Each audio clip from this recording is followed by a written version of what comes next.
Yes, people, big up to all of you, and welcome back to Chelsea Perspective. Welcome back to another Blue Morning show. Specifically today, we will discuss some news items, transfer news, injury updates, and all things at Chelsea Football Club. Then we will discuss the possible return dates for Christopher Nkunku and Romeo Lavia, even Connie Chukwemeke, and try to figure out where they fit when they are ready to play for Chelsea Football Club. But that's, by the way, more importantly, I do hope you're all doing well. And I sincerely do mean that. So sit back, relax, and let's get into the show.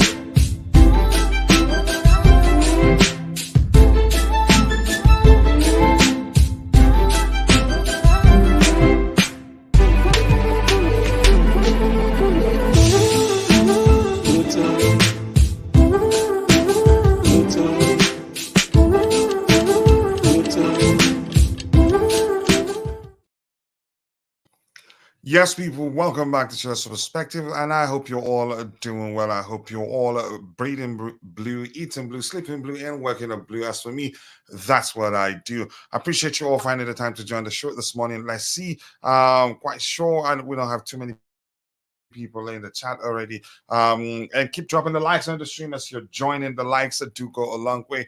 We have Newman Isaac saying hello, good morning, please. Does our club board members listen or watch these chats? Maybe they do. I honestly do not know.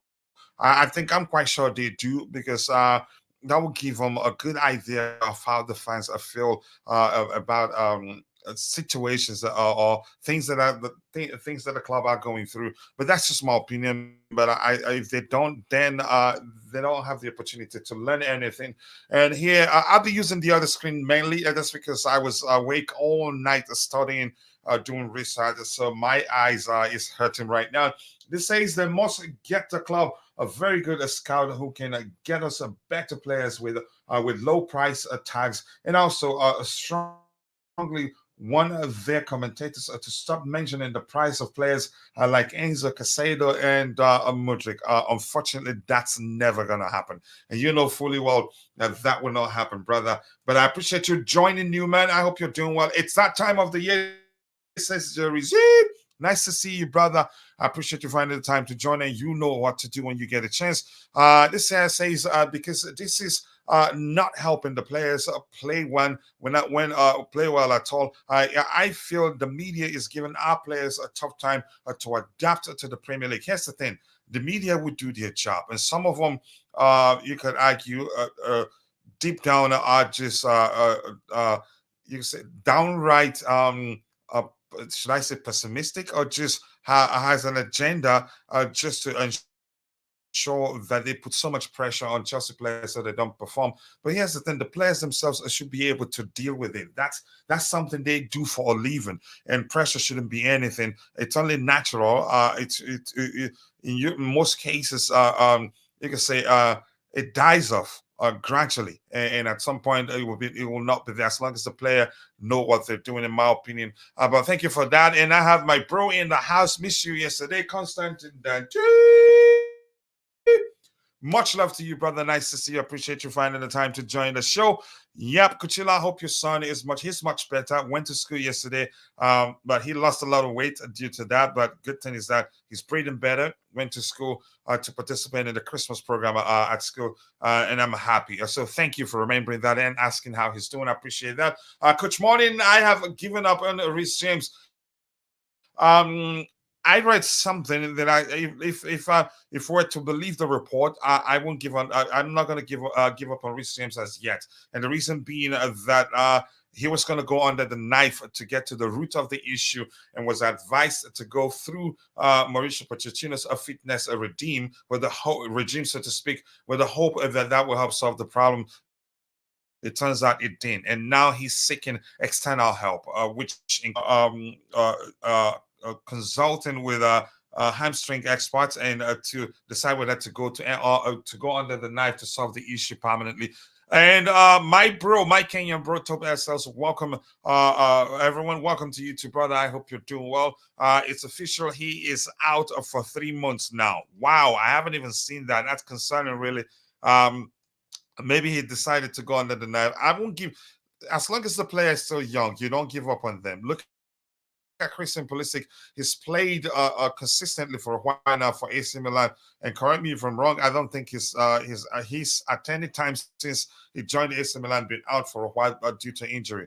And every time we talk about that, what comes to mind is the case of Ian Robben.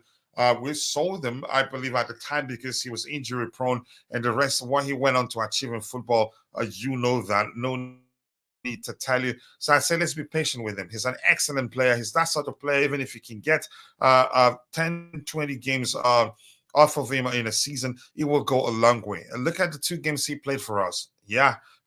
Except the ones he played while he was struggling with the injuries. Those are the ones we didn't do well. Hello to you too. Sorry. No, you don't have to be sorry. You don't have to. That's what we do here. That's why it is Chelsea perspective. You are entitled to your opinion. You present your opinion. If I have a counter opinion, I will present it. Your opinion matters. I'm not an expert. You're not an expert. We're all Chelsea fans, and we're entitled. We see things from different lenses. I learn from you. You learn from me. So don't worry. I was a very you weren't. You were being yourself. You were expressing yourself as you should, and that's what we do here. We don't ban people, or you can say take anything personal, except if that person start taking things, you can say going beyond being critical of the situation, or doing too much of name calling. That's what was the sort of things we have issues with. But if you're just expressing yourself and being even 0.5% objective, we listen to you. There's always something to learn from one another. So don't worry too much, bro. I cannot accept what's happening to my club. Exactly. That's the point. You have every right to express how you feel with regards to what's going on with our beloved club. And sometimes when emotions are running high, we can say things. Sometimes we feel like unsettled. You're not unsettled. Other people will take personal. I didn't take anything you said yesterday personal. I read your comments and I tried to present my counter argument. Wish I'd have all the panelists also read comments and respond to some of them, so it's not just me. So it's something that I'm used to, and you've been here. You're an OG here. You've been here long enough to know that you are allowed to express yourself. It's nothing. So don't worry, bro. Much love to you, Mr. Troublemaker. The news just dropped on Twitter. I'm happy, honestly. Even if it would take him a yay, let that happen. Let him come back ready and stay ready, and not come back, play 1, 2, 3 games, and then be out for another 15 games. It just doesn't make sense. Let him get to the root cause of the issues of the reoccurring injuries, deal with it once and for all, and get over it. I think it's a risk to sell him, because other clubs could look at him and say, okay, there's a solution here, and he's still very young. If it's, let's say, in his late 20s or early 30s, then you can say that's a huge problem. In fact, we're all in this together. I agree with you. Once a blue, always a blue. We will persist until we'll become a power force again. And believe me, in a year or two, that will happen. Um, and I'm going to say something I've always told people. If you follow Chelsea into the 23-24 season, expecting us to be playing at the same level as Man City, Liverpool, even Manchester United and Newcastle United, then you're lying to yourself, given the fact that we have an entirely new team. We have a new manager, a very young squad. It will take time before we get to that level. But once it clicks, it clicks. But the truth remains, we should be doing better than we're doing right now. And that's because we make mistakes in signing certain players, feeling like that in the attacking area, we have enough players. Had Nkunku been fit since the start of the season, chances are the discussion will be different right now. But we need Nkunku. We can't rely on Nkunku alone. And we thought Jackson will suffice, and it turns out he's not that clinical. Needs more. He will improve with time. I still do believe he will come good. But I think we're fine. In all honesty, I get it. It's painful. It's reminiscent of what we had, what we experienced a lot. Experienced last season, which you can say PTSD, and it leads to us being you can say concerned, or maybe overly concerned, in my opinion. If he needs the surgery, just do it. And Chelsea, I agree with you, because at this point we cannot depend on him. He has to get it over with once and for all. Become fit and stay fit. Big up to you too, Mason Godin. Nice to see you. Longest time. I hail you, bro. Keep up your good work. Thank you. I appreciate that. And my bro, the gist, the hist, the Chelsea Mitchell. Woo, much love to you, Mitchell. I hope you're doing well. Mitchell saying, big up, coach, my brother. Big up to you too, my bro. I hope you're doing well. And if you're watching, if you haven't, go check out Mitchell Watch YouTube channel. Be sure to subscribe. If you enjoy the panel, listening to the panelists on Chelsea Perspective speak, believe me, you will not regret of subscribing to Mitchell Voice YouTube channel. And Mitchell, you know what to do. When I see it, I will speak about it even further. UK government to blame for the downfall of CFC, Clear Lake Capital Bali. They have finished CFC. CFC is dead. I don't think CFC is dead. If anything, I just go by, yeah, we hit the reset button and we will get there. We will get there, and I think it's more difficult for Chelsea fans to understand the situation or to effectively deal with the situation because we've been spoiled. Yeah, and you know why I'm saying that, but no need going into details. Nice to see you, bro. Again, I missed it yesterday, but I did watch a replay. But I must admit, it's nice to fast forward when some people talk too much. No name. Do not mention people's name there. Just move on. Just go away. Newman says I always fight my girlfriend whenever we lose a game, as it's her fault. I really cannot get what is happening to my Chelsea, or have we gotten the wrong directors? No, I think everything will fall into place. It's common sense. We have an entirely new squad.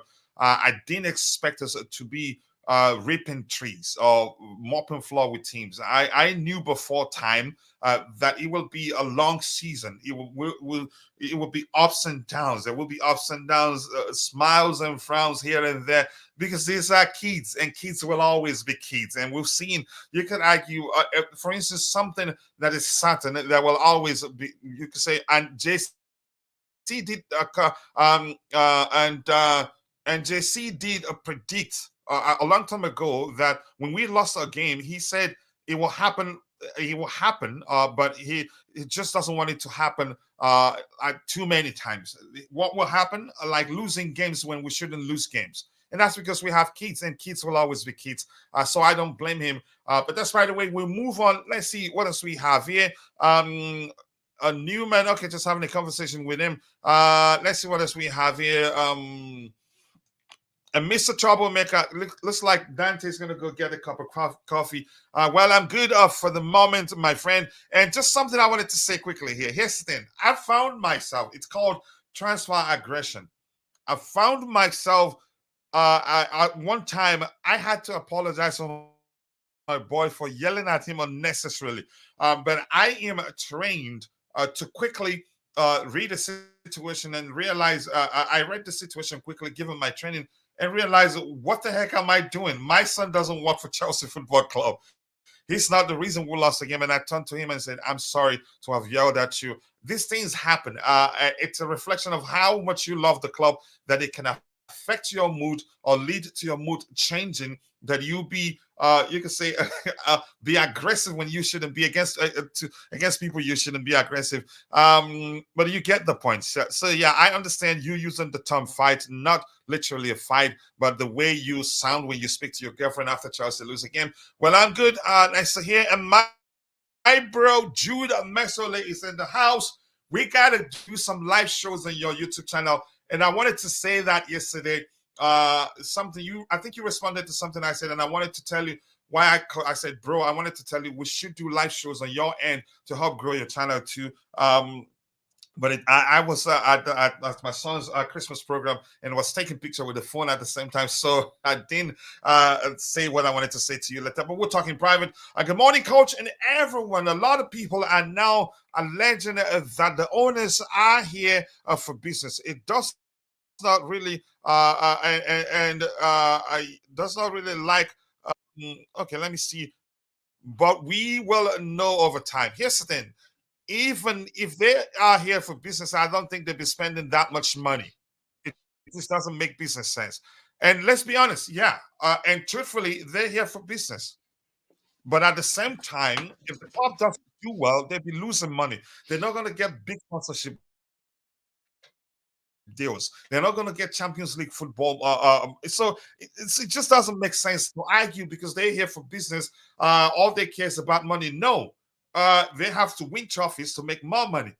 Get be in the Champions League to make more money. Get big name sponsors to make more money, which will not happen if we're not in the Champions League. So I'm not paying attention to that. It's just a senseless argument, in my opinion.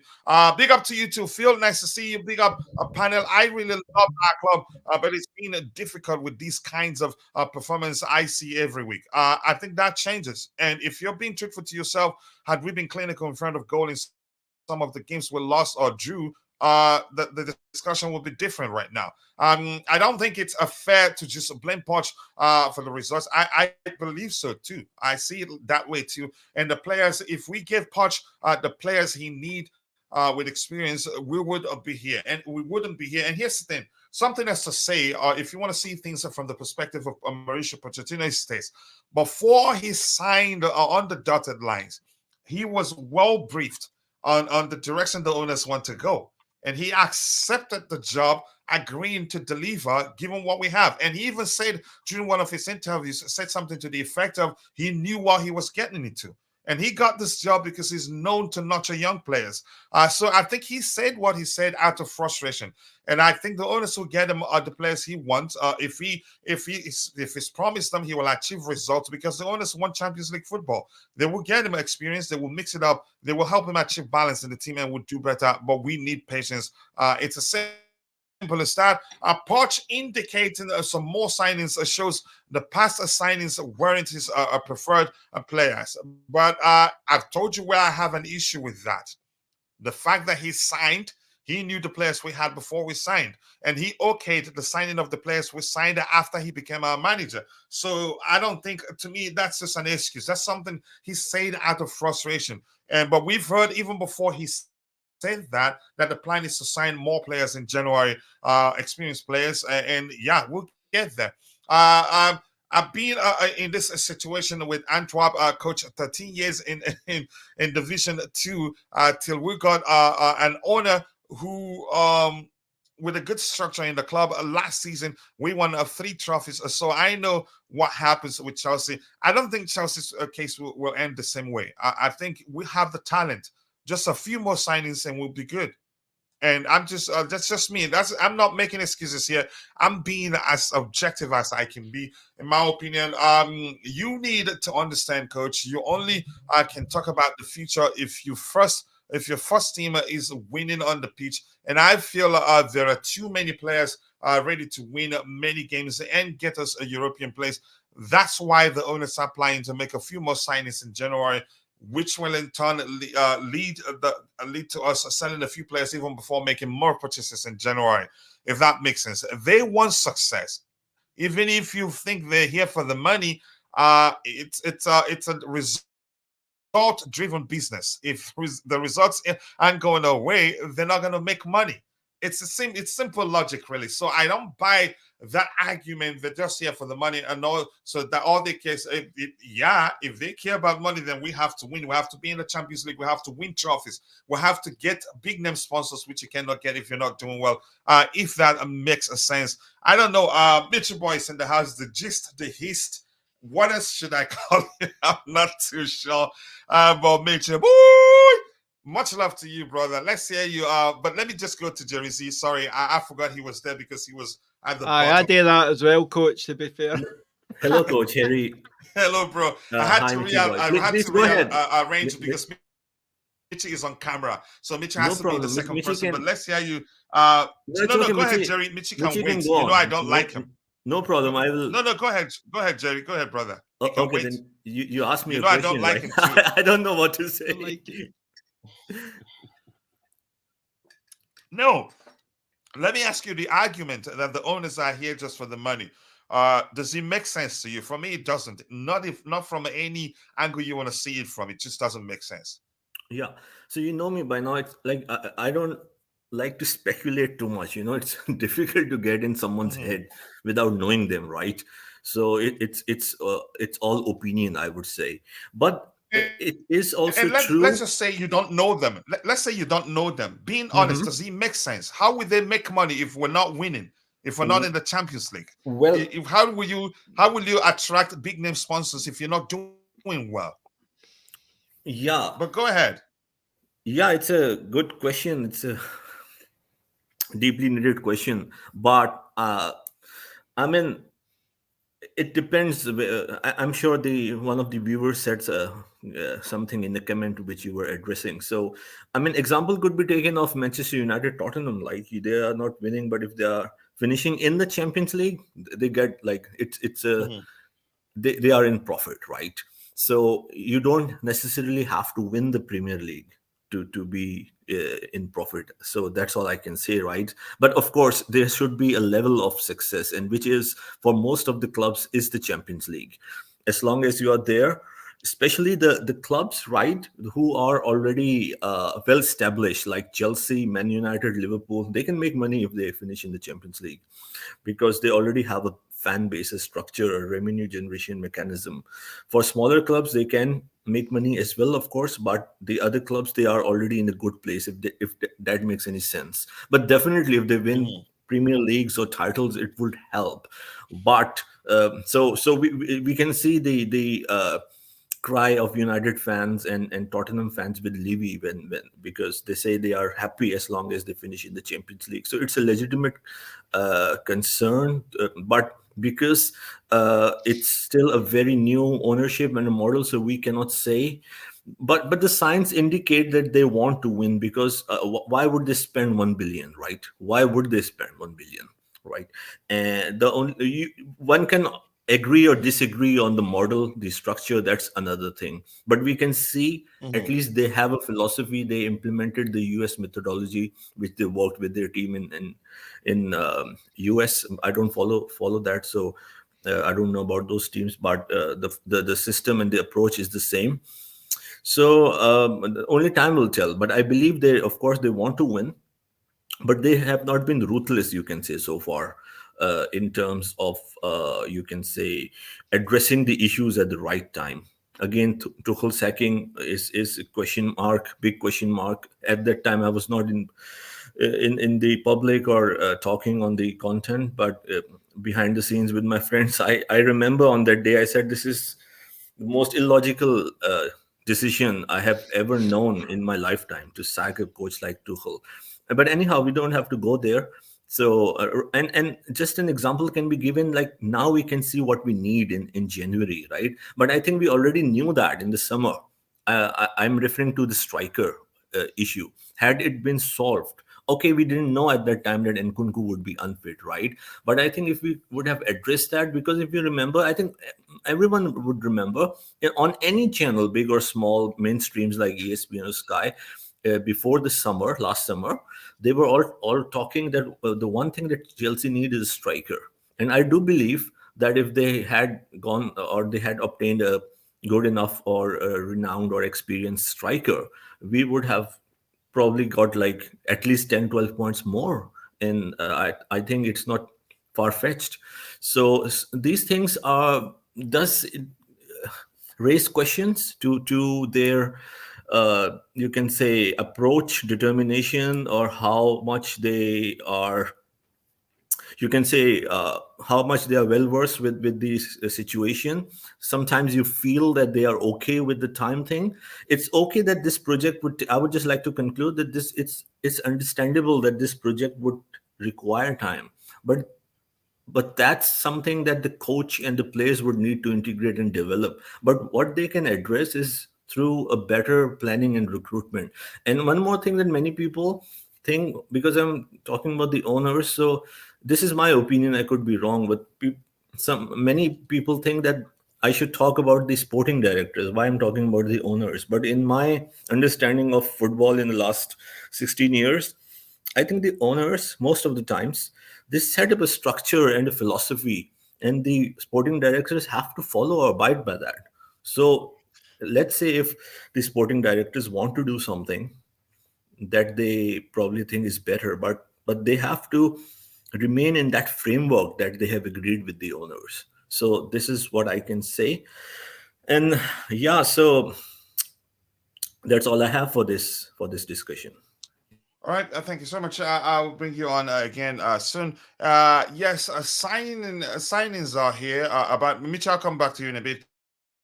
About the striker from Portugal who played at Coventry, I don't think he is the guy to help us to score and bringing us a success. Here's the thing: at this point, I just see it as rumors. I don't believe that, but we'll pay attention to what's going on there. Most people say we should sack Poch, but we have, to be honest, any world-class coach wouldn't be able to fix this mess. We have, 12th isn't good enough with the quality of players we have. And here's the thing, and the fact that we have an entirely new squad, the fact that these are very young players, any coach that comes in starts from scratch. I know people will always bring up the argument that we hired to commit season and he went on to win us the Champions League. The difference is clear.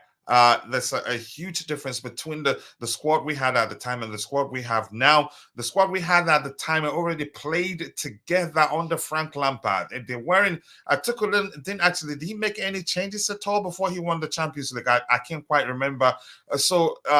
The difference, you can say the circumstances are different, and it just wouldn't make sense to go try to hire a new manager now. And who would you go for? That will have no top level manager will accept the job right now because it's a mess. Given the reasons that I've explained, we need a striker and a winger because when Sterling is down, we cannot score.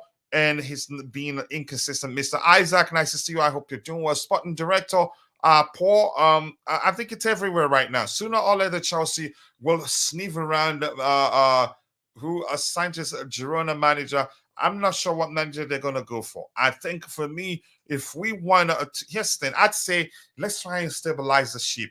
And which means going for a more pragmatic manager that's not going to pay too much attention to beautiful football, find ways to win and get us to the level we want to be. And then, playing beautiful football for me is secondary. Well, should be secondary in my opinion.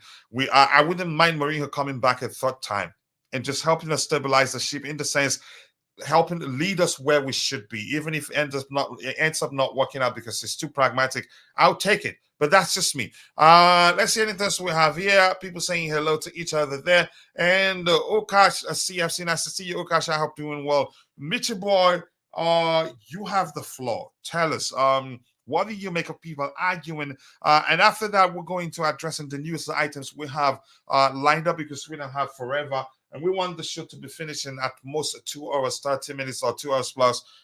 What do you make of people arguing that the new owners are just all in it for money? It's a business.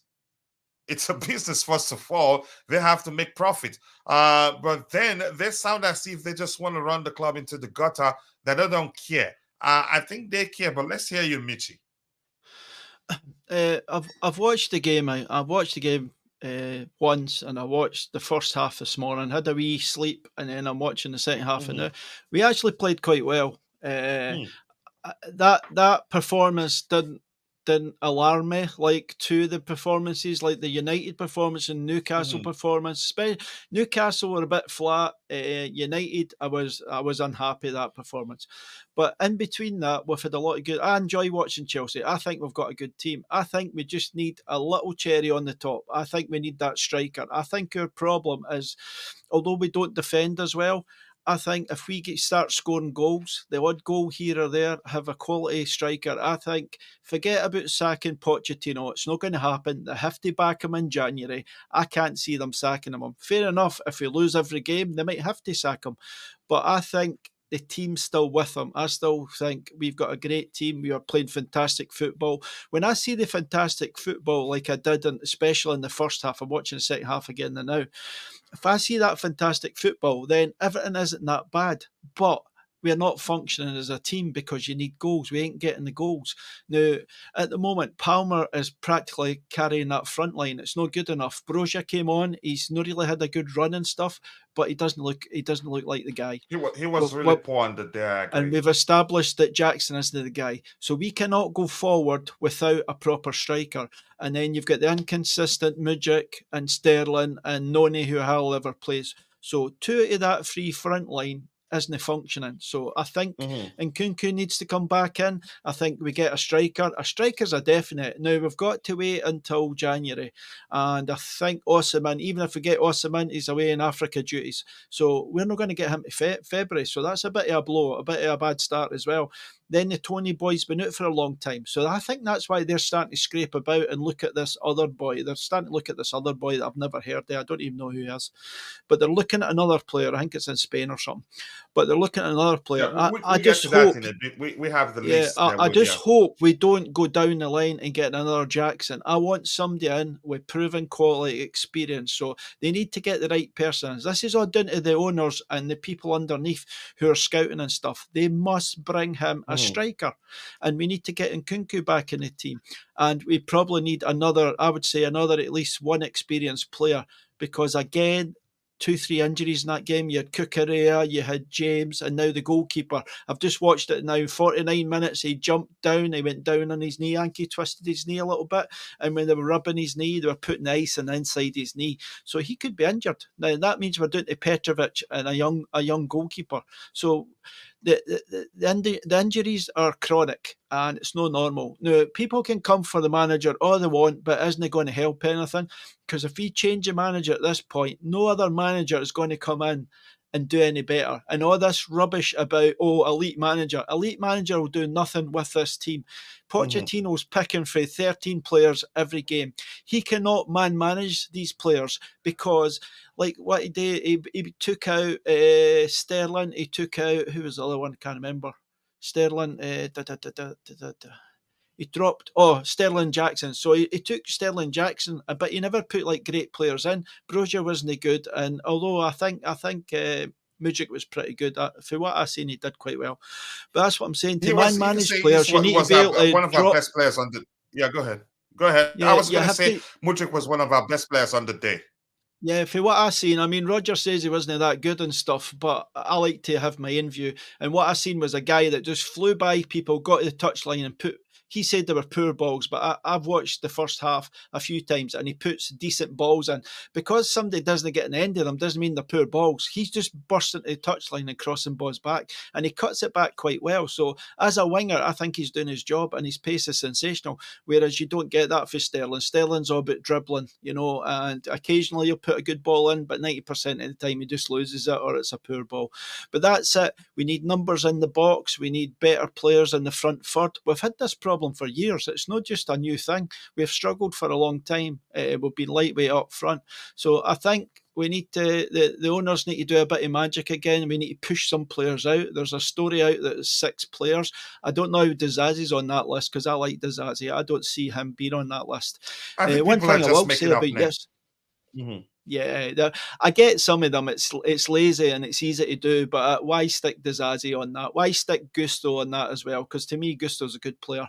But anyway, it doesn't matter. We've got to push some players out because we need to balance the book. So there's a big danger that because we need a striker, they want to push Gallagher out. And for what I've seen in that first half, Gallagher was good again. So Gallagher had a couple of iffy performances and he also got sent off. But that looked like Gallagher was sorted back yesterday. And he does look good on the ball and he looks integral to that midfield, a big part of that midfield. So I don't think midfield's our problem. I think it's up front's our problem. I thought Badiashile was superb yesterday. I don't know what you think, Coach. I think you are a fan of him. I think he was excellent. He was excellent. He looks commanding. He looks as if he's got poise and his distribution was superb. That was a big plus yesterday. So a lot of people are just emotional. I mean, obviously I didn't watch the game live, and I think that helps me a little bit, because the game I watched live really put me down. But when you analyse a game after you know the result and you actually watch it, I think you get a truer reflection and you just concentrate on certain things. And the more times I watch it, I thought Cucurella had a solid first half. I don't, second half I can't. I'm just sort of trying to watch it now. But there was a lot of positives yesterday. But then we got the 3 injuries, so I just want to put a positive slant on it, because it's not about being toxic positivity like some people say, but there's a lot. That was a good performance yesterday, but again we lost the game. But we did have good chances. Cole Palmer, sensational shot. It just dipped enough for the keeper to save it. That was going in the top corner, and then it dipped, and the keeper was able to get to it.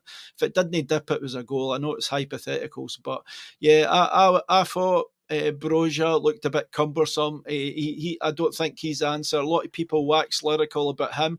I've still to be convinced he's got to do it on the park. He's not ready. He didn't even look strong. I expected him to be more imposing. He was up against a big, strong boy, and he didn't seem to be as imposing as I thought he would be. So I think that's maybe down to fitness, you know. But Mudryk, a big positive. I thought the midfield was really good. I thought Enzo, if you watch Enzo closely, and he makes things look so easy. He just turns by 2-3 players and passes the ball off. He's a lot better player than what people think. And I thought Casado had a solid game as well. At the back, I mean, mostly it's that we just lost 2 goals, and they hardly had that many chances, and they get a couple of goals. That's it. We need to learn basics, and maybe that's down to youth and inexperience. We need to start charging Boston. Like I said to Roger last night on the channel, I said to him, it's a basic fundamental. If you look at Everton, they're flinging Everton on the line every time we get to take a shot, whereas we're just standing like statues and then they're shooting by us and stuff. We need to change the fundamentals of our defending, and that's down to coaching. And the more time that Poch and his coaching staff get with these boys, the better, because you can see game in, game out, we are improving. But Poch has highlighted the lack of physicality we've got in the team, and me and Roger's been going on about it, and Bobby as well, for a while. I'm a big pace and power guy. I think we need a couple of more monsters, one up front and one somewhere else. We've got too many small players. And I think it will happen. It will happen. The owners are aware of that. And go ahead if you were still speaking. Sorry, I didn't mean to cut you off. Well, Pochettino, the people are saying it's excuses, but Pochettino's just stating what other people like me and Roger say, and Bobby. We see the lack of physicality. We come up against maybe, I don't know, 8-10 teams in the Premier League, and they're pretty big. You know, the core of their team, they're all 6'4" and stuff like that. They're all well built and all that. And then you're putting 5'10" Casados, Enzos, Cucurella's up against that. It just doesn't work. It just doesn't work. They're getting ragdolled. If you look at Mudryk, he's quick, but he's quite a small guy. He's probably 5'10" or something as well. He looks quite small against some of these defenders. I remember the other game there, Harry Maguire. It looked like a giant beside some of our players. You know, it's crazy. But when we're buying players, these guys need to look at different things and maybe they're making mistakes. You know, maybe like Pochettino's asking for a taller midfielder. Why is that? It's because our midfielders are too small, and you maybe need a Rodri. That Rodri is 6'4", and he's built. He's not a skinny guy. He's quite built as well. I was hoping Leslie Ugochukwu would get a run, because he has got the height and power, but he needs a run in the team, coach. So Yeah, and he's out. not it. Yeah. I'm going to come back. But, go ahead if you're still talking. Go ahead. No, it's just I didn't know you were still there, but I can see your elbow. I was on the other side. Yeah. No, I just wanted to say that Everton isn't dead in this team. We're now 12. It isn't good, but the process is always going to take time, and the process is still the process. It's not went as well as what everybody would have wanted, but we're still in the same process. Just because we're not happy doesn't change that.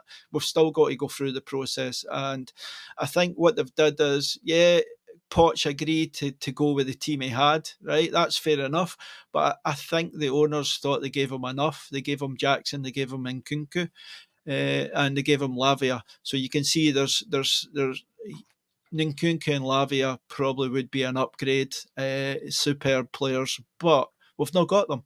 And so many injuries. Again, you take Reece James, a fully fit Reece James at this team, we will dip a little. It's going to be tough, coach. But he sort of went off yesterday after 20 minutes or so. And we weren't as good, I don't think, after that, but we still played a lot of good football. What are you thinking anyway? But a lot of people are starting to talk about other managers. It's all talking about getting rid of Poch. Nothing's changed for me. I'm taking a reset, and we have to go again. We have to have faith. We've no other option. I had a girl on my channel last night, Hannah. She's a bit of a minerals follower and that, and she sort of started watching Chelsea's women's team. But that's what I'm saying. If they're winning all the time, that's fair enough. But that's not what it's all about for me. It's the football on the field. It's not just about results. The results aren't good. And if you concentrate on results, you're going to be unhappy. But if you enjoy watching football, and like people like me do, then it's about the football. That's 99% of it. 1%'s winning. It's nice to win. But I think given the end of this season, we might be starting to get special, but we're short of a few things. And what they've did is they've gave the manager a decent set of boys, but they've not gave him enough. They've not gave him enough. The striker thing, everybody knew about the striker thing, coach. We were unsure about the Jackson, but we thought maybe he'll step up and he'll improve. He's not really improved. He's sort of stayed the same standard. There hasn't been an incremental improvement in Jackson.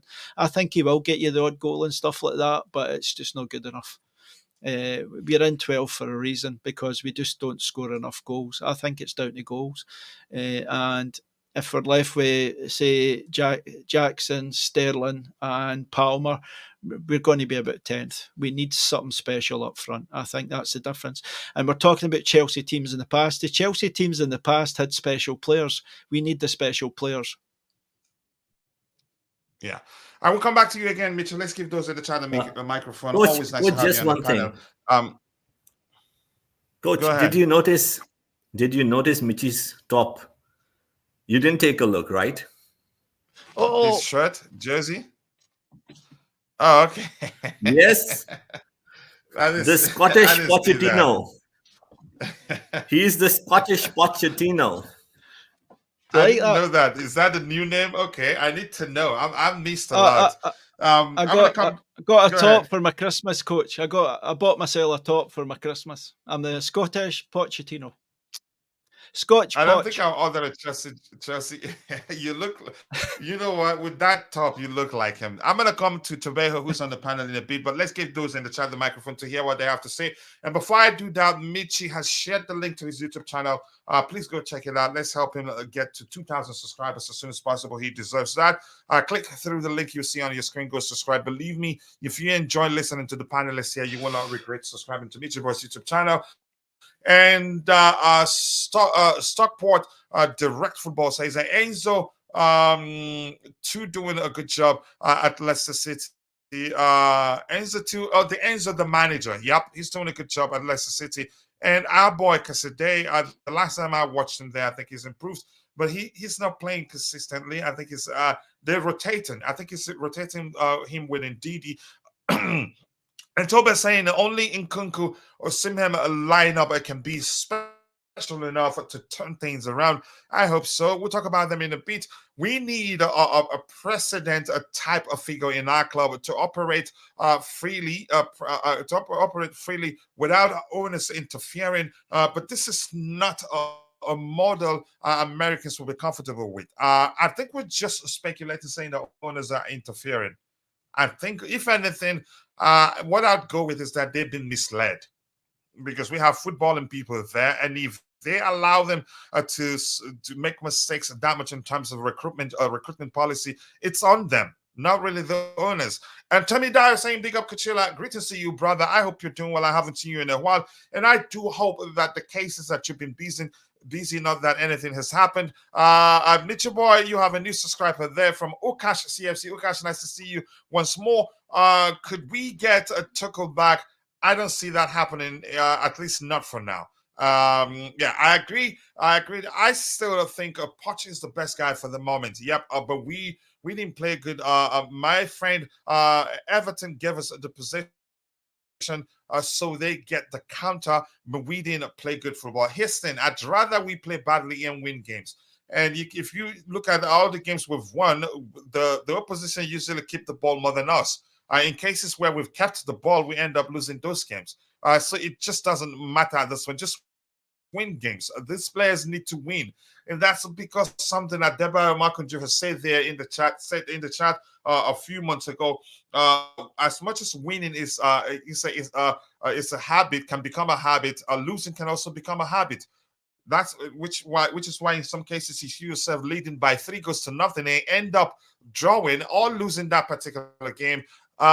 Yeah. A lot of people saying I agree with Mitchell Boy. Sacking the manager will not change anything. Only Poch can work with these kindergarten boys and grow them. Elite managers in no time. If Mourinho comes in, you have to spend nearly another billion next window. Maybe because Gusto and the Sissi have enough of losing all the time. I don't think so.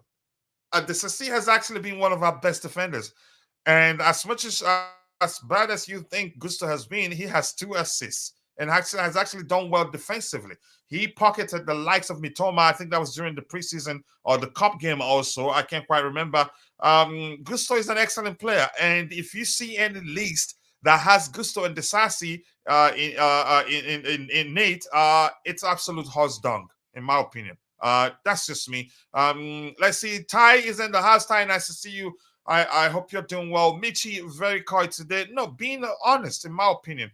But Ty, nice to see you. You know what to do. Enzo, no defensive work rate. It doesn't matter. Play him in a structure where he does well. Actually, in the 4-3-3, Enzo on his stage, he puts in defensive shift, in my opinion. But that's not his strongest suit.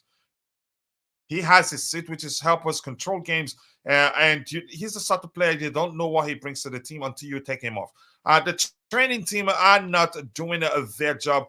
These players look so lazy, and after 20 minutes of play, they will all look exhausted. Wow, Usman, that's some comment right there.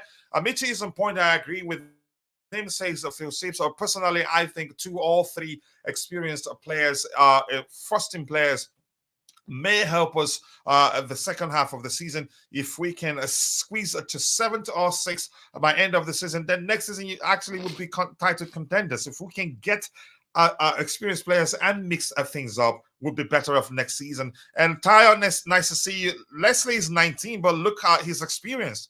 He played for Rennes throughout the season, played against the likes of Neymar, Messi. Let's just name the clubs, PSG, and all the clubs they played against, and help them achieve a Champions League place. He's that good. The only thing at Chelsea is that he hasn't played consistently. So every time he comes in, he does. He's played for us. He did look a bit out of place, and that's down to the fact that he's not played consistently. That goes a long way too. So the same argument that Mudryk needs to play consistently to get the best out of Ugo, he needs a run of games to start showing his best. Original Kumaku, I am pleading with Poch to bench Jackson and let Palmer lead the attacking attack. I think that will work. I think it will work. He will smell the bench quite a lot the moment Nkunku recovers fully. Let's see what else we have here. We need some experience. Good point. Richmond Moneymakers, nice to see you. Chelsea Mitchell Boy, and great show again. The person should be sacked who signed Jackson. I think it will come good. My argument is that Jackson alone will not suffice. And quickly, if you're following us on Twitter, we urge you to please be sure to watch and following the show on Twitter. Be sure to follow our Twitter account so that you don't miss any shows every time we are live. And also, if you don't mind coming over and subscribing to our YouTube channel, we will do a special giveaway for Christmas on the 23rd of December, a few days from now. Maybe you end up becoming the lucky winner on the day. Let's see anything else. This football isn't even enjoyable to watch. Star Slayer says, okay, they won. Okay, build and let it go down. 150K. So I don't think experienced good players at 25 plus would join them. Guys like Osimhen will not join. If they want to see him at Osimhen, they know they'd have to pay. You can say go against their new, should I call it, rule or policy of not paying that much to players. I think they'd have to break the rules. Our defensive line doesn't know how to position to defend. Here's the thing: it's simple. They've not played together consistently. You could argue that's one of the biggest problems with our defensive line. Yep. Let's see anything else we have here. I want to scroll to the very bottom, and then I'll try to get your subsequent. There are a lot of comments here. What to make of all the happenings surrounding our recent performances? I seriously don't know at the moment. It seems we need a new and experienced players, but it doesn't seem exactly so. Even here's the thing: had we been winning games, I don't think anybody would say we lack experience, and that's because some of those people clamoring for experienced players right now are those that probably were screaming, "We're back! Chelsea are back!" when we drew 4-4 against Man City and could have won the game. So, but here's the thing: we have a lot of young players, and kids will always be kids. That's why we're experiencing they've not been consistent enough, and we'll see disjointed displays here and there, the inability of the team to manage games even when we're losing. Manager mentality is below par. Tayo thinks so. And let's see what else we have here. I'm going to scroll to the very bottom. Jackson, he's a joke, Richmond thinks. And Constantine, you're still going. Haven't changed yet. Mitchie will always be Mitchie. Much love to him. I'm tired, and I know I can only wait and see how things turn out. That's all we can do. Let's see what else we have here. I'd take Michi over Poch anytime, any day.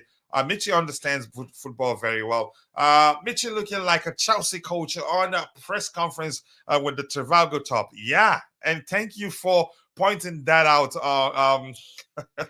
Pointing that out, Jerizia. I appreciate that. I'm gonna go to you, and then I'll scroll to the very bottom. And Jay, hello to you, Jay. Topping the Chelsea. Top Michi J, I hope you're doing well. I appreciate you joining us. Michi is everywhere. Michi, I'm not going to waste my energy reading your comments in the chat. So just go away. I am a big Chelsea supporter, but Jackson isn't the answer. No, yeah, I agree. But here's how I like to put it. Jackson alone will not suffice. We need more than just Jackson. I'm going to get a few comments, and then I'll come to Tobejo in a bit. Maybe discipline, resilience, doggedness, and teamwork spirit is all we need. Maybe that will happen. Why are they on the list? I don't know. People just making up some nonsense because we are. You can say Chelsea. Well, very Chelsea fans are vulnerable right now, so they are exploiting that vulnerability for clicks and more money, of course. James out for 3 months. Mitty, thank you for that. That I will read. Nathan Gisson reporting that. Okay, we need to beat Sheffield United. I think we can on paper, but I'll wait until I'll wait to find out who wins on the day. Let's see what else we have here. You too late, Mitch. You already know. What a poor lad Reece is. I just feel so bad for that kid. A great player we could have witnessed. I think he need to lose some weight too, from what I've seen so far, in my opinion. For me, Lamin Bass is saying, for me, my mood has already changed right now on Chelsea. This is too much now. I even said, is this even look like a team? Nothing shocking there. An entirely new squad. Thank you so much. I appreciate that. Rich Money Makers, thank you for joining us. Trade Jackson in the Osimhen deal, and good riddance. Pekin never sabi in the do shakara. Here's the thing, that's the truth. I understand that second part because it's written in pidgin English. Will Napoli want him? I don't know. I think the club will also keep him. The football we play is a reflection of the coaching structure, discipline, and etc. Even more. Great morning to you too, Adebayo Mokunju. Nice to see you, brother. And Tapiwa Tinaro, nice to see you again. Haven't seen you in a while. I hope your absence means that you've been busy and not that anything has happened. I am one person who adopted Pochettino from day one. Jackson, Broya, Cowell aren't Premier League material, and I don't have faith in Sanchez too. Wow. Some comments, I think Jackson is being over criticized. It's this first season, his first season, and acting like we paid 100 million for him. Here's the thing: I think Jackson will come good, but Jackson alone will not suffice. I'll just leave it at that. he needs to improve in so many areas. Sheffield United players are all looking forward to playing, as I have heard. Julian Lopetegui, Chelsea are looking at us because he did a good job of was hesitant. If they are too confident, then that's the game I think we'll win. I like it when opposition think they'd beat us. James becomes a Charlie Musonda 2.0. I feel bad for Charlie. 2 games and out for Monza, and it keeps on repeating. Let's come to you, Tabejo. I'm going to ask you this question, and we're going to switch it. We'll switch it to addressing the news items we'll have lined up. And as we do that, you can always, any of you can always comment where you deem fit. The question is, people arguing that the new owners are in this for the money. And my argument is that even if that's the case, it doesn't make sense. And they're in it for money. It's business, first of all. And it's business. They have to win to make money. We have to be in the Champions League for them to make money. We have to win trophies for them to make money. We have to be one of the best teams for them to attract the biggest to get the biggest sponsorship deals out there. So it just doesn't make sense to argue that they're here to ruin the club because they're in it for money. But let's hear you, Tobejo, before we start addressing the news items we have. Is it? Yes, Is it bigger. there? Okay. Can you There hear you go, me? brother. Yeah, go ahead. Yeah, crystal clear. Go ahead. Yeah, I agree, coach. No one will invest over 3 billion and then doesn't want a return for that money. So overall, they're here to make money. No one will invest 3 billion and not want money. Simple. But at the same time, I think they need to win in order to recover the money that they invested in their club. Yes, they spend 1 billion. Some of people will say wrong profile of players. Some will say was a necessity, different ideas and stuff. But overall, I don't want to cook them a lot because everyone have his or her own mistakes. They're also human beings. They have good intentions. They made so many mistakes. It's normal. But overall now, I remember I said it before the transfer window closes. We needed an experienced striker or a world-class striker in order to help Brogan Jackson. Because you can see a few matches in the Premier League, Jackson was not up for it. So overall, I think we are not losing games. We are losing games because we are not scoring enough. We can create chances. Look at the game against Everton. How many chances Mudrik created alone? We couldn't even finish one of those chances. Clearly, finishing has been one of our problems. Yes, we've been defensive solid from the beginning, but now teams find out how to beat us because we can't score goals. If you're scoring goals, we will be winning 4-3, 5-4, something like that. That's example. But overall, finishing is being a problem at the moment. And then I think sometimes I even said this. They even set Pochettino for failure. Yes, he might like the project of coaching youngsters, but overall, I don't think he can develop over 20 youngsters at the same time, and then they can be good. Doesn't make sense. It takes time. Even when he said it, people are saying it's an excuse. He's changing his tune. He was saying that we are going to win the challenge for the league, challenge for the cups and stuff. Now you're talking about mid-table team. What should he say? Should he say, "Oh, we're going to the championship"? Maybe something like that. Man, I sometimes our fans need to do a reality check that we needed a fresh rebuild for this squad, and then our directors now know that they make mistakes. They need to back a Pochettino. If they really trust him as a coach, they want him to be successful. I think in January they need to ask him that which players do you want, which players can make the team look better. Then they buy him those players. Whereas 200 or 300, I don't care. As long Pochettino wants those players in order to be successful. Then if he is not going to be successful, then they will say to Pochettino, we gave you everything you wanted. Because and then you're not doing well, we're going to sack you. But if you could, don't give the coach the tools, the right tools, and fails, do you think you'll do well? I don't think so. Yeah, thank you so much. I agree with you. Excellent points there. Lavia and Nkunku are also short players. Mitchell Boy. Okay. Yep. Tayo A. Seller or keep Reece. I think Reece stays. The owners will keep him. Tobago.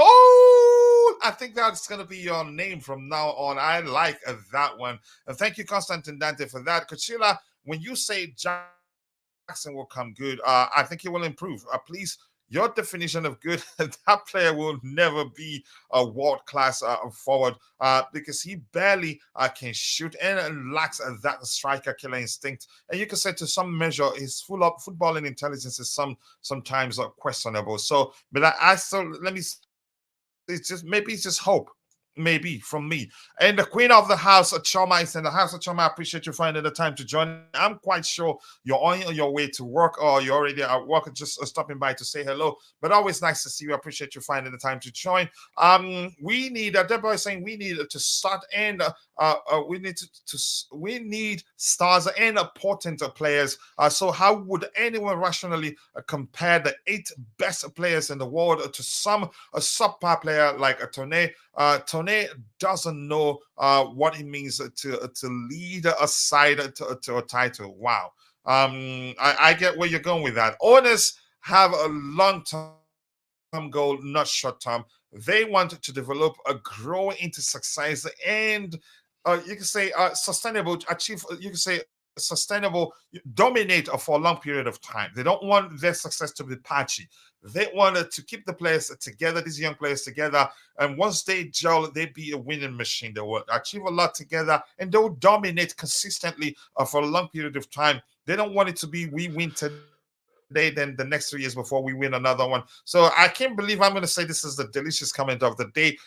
They spend a lot of money and will continue to do so, building new stadium and even more. Let's see what else we have here. Poch isn't an elite coach. Temper your expectation of him. Man cannot give what you don't have. Okay, let's see what happens. I think he stays till the end of the season, and at the time we'll find out. And if you're following the show, I appreciate you all finding the time to join the show. If you're following us on Facebook, we'd appreciate it if you can come and subscribe to the channel. And also, if you're following on Twitter, please follow our Twitter account so you don't miss any of our shows. And also, if you don't mind subscribing to the channel, we'd really appreciate that. And if you're following and for one reason or the other you're not able to participate in the chat, we appreciate you, and that's because you watching alone does provide great value. But we want to ask you for one tiny bit of favor, which is to take a second and drop a like on the stream for us. The likes do go along with, so thank you, and thank you very much. Yep, has it been perfect? No, but the ambition is there and it will get better. And these guys didn't become billionaires by being stupid. It's simple logic, really. I get it. When emotions are running high, people say all sorts of things that they've here to just destroy the club. Does it make sense? No. Can we just apologize to Tuchel so he can come back? I don't think that happens. At least not right now. And I think the issue is that we need closure. I don't care. I've heard people say, if we're told what Tuchel did, if we were the owners, that we could have fired him too. I'd say no. Until you tell me what it is, don't tell me if I knew what he did. No, I don't care until you tell me. I think the biggest issue is that most Chelsea fans haven't found closure with regards to how Tuchel left the club and all that. I am the same, but I don't dwell on it. Michi answering some questions there. I appreciate that. It is only manager I would take back. These other managers may not do any better job. Changing the manager will put the process back. Yeah, it's as simple as that. But if Tuchel is going to come, I'll take him. And that's because he has that bond, that connection to Chelsea right now. But other managers, they don't. I will change my opinion. I blame the owners for this mess and this project. I still think the owners have good intention, but they start. It was a bad start with a sacking of Tuchel and all the transfer they made. So bought some players, sold them again. Keep on repeating and making mistakes. If anything, I'd say they've been misled. But I think they will take corrective measures, and things will fall into place. And from then on, we'll be firing the oscillators, in my opinion. I think the owners will spend to help Poch in January. It is only weeks away. I cannot wait. Yep, the Scottish Poch. I like that one, but you're still the Gist and the East. If you know. To be goal. I like that. Chelsea need an experienced DM and a solid left back. I like Theo Hernandez, and rumors are that we're looking to sign him. It's visible, coach. Coach has no influence over his boys because there's kind of a lack of zeal and interest from the players. We've had squad where they had the manager they didn't like, but the players will still be putting in the effort. We had that under what's his name? The players didn't like what's his name that coached Liverpool. They didn't like him at the time, but they had to get their job done. So I have read the Brave New World inside Pochettino's sports book and was impressed in how he turned Espanyol's side in crisis from not getting relegated in 2009. He's that good, and I'll give him to the end of the season, in my opinion. Tuchel had a lot of problems off field at the time. His marriage also, more importantly, his marriage. Yep, I agree with you. Let's see, striker, left back, right back may be needed. I would maybe give Leslie a run at the DM. He's that good, and I think the manager trusts him. He just need a decent run of games, and then you see him at its best. There's something wrong with people's perspective and our over assessment of this project, and that is the fact that we fail to see the massive transition happening with our EPL small clubs. That is another delicious comment. People fail to look beyond the result to look at the fact, okay, why are we struggling? Yeah. Leslie Gachikwa came from the same team as Doku. The guy is quality. Not playing him makes no sense. And I've said that before. Some people say he's just 19. Yeah, but at 19, he held his own in the Reims team. You can say that made it to that achieved the Champions League place. No club wants to be the underdog anymore. They too are improving and much more against so-called big clubs. And in our case, we made too many changes at the same time. You can argue that's one of our biggest problems. Coach, are you sure the Tuchel bond did not die with the sack over time? No, it did not. He said severally that he has unfinished business at Chelsea. And such bonds don't die. His bonds is with the fans. So Tuchel, if he gets the opportunity, I think he will come back because of the fans, not because the owners mainly. That's how I see it. But that's just my opinion. He said she's just waffling. They're together today. Yeah, just all of them. They're together today. He doesn't know ball. I don't like, and I hate you too. Just go with you.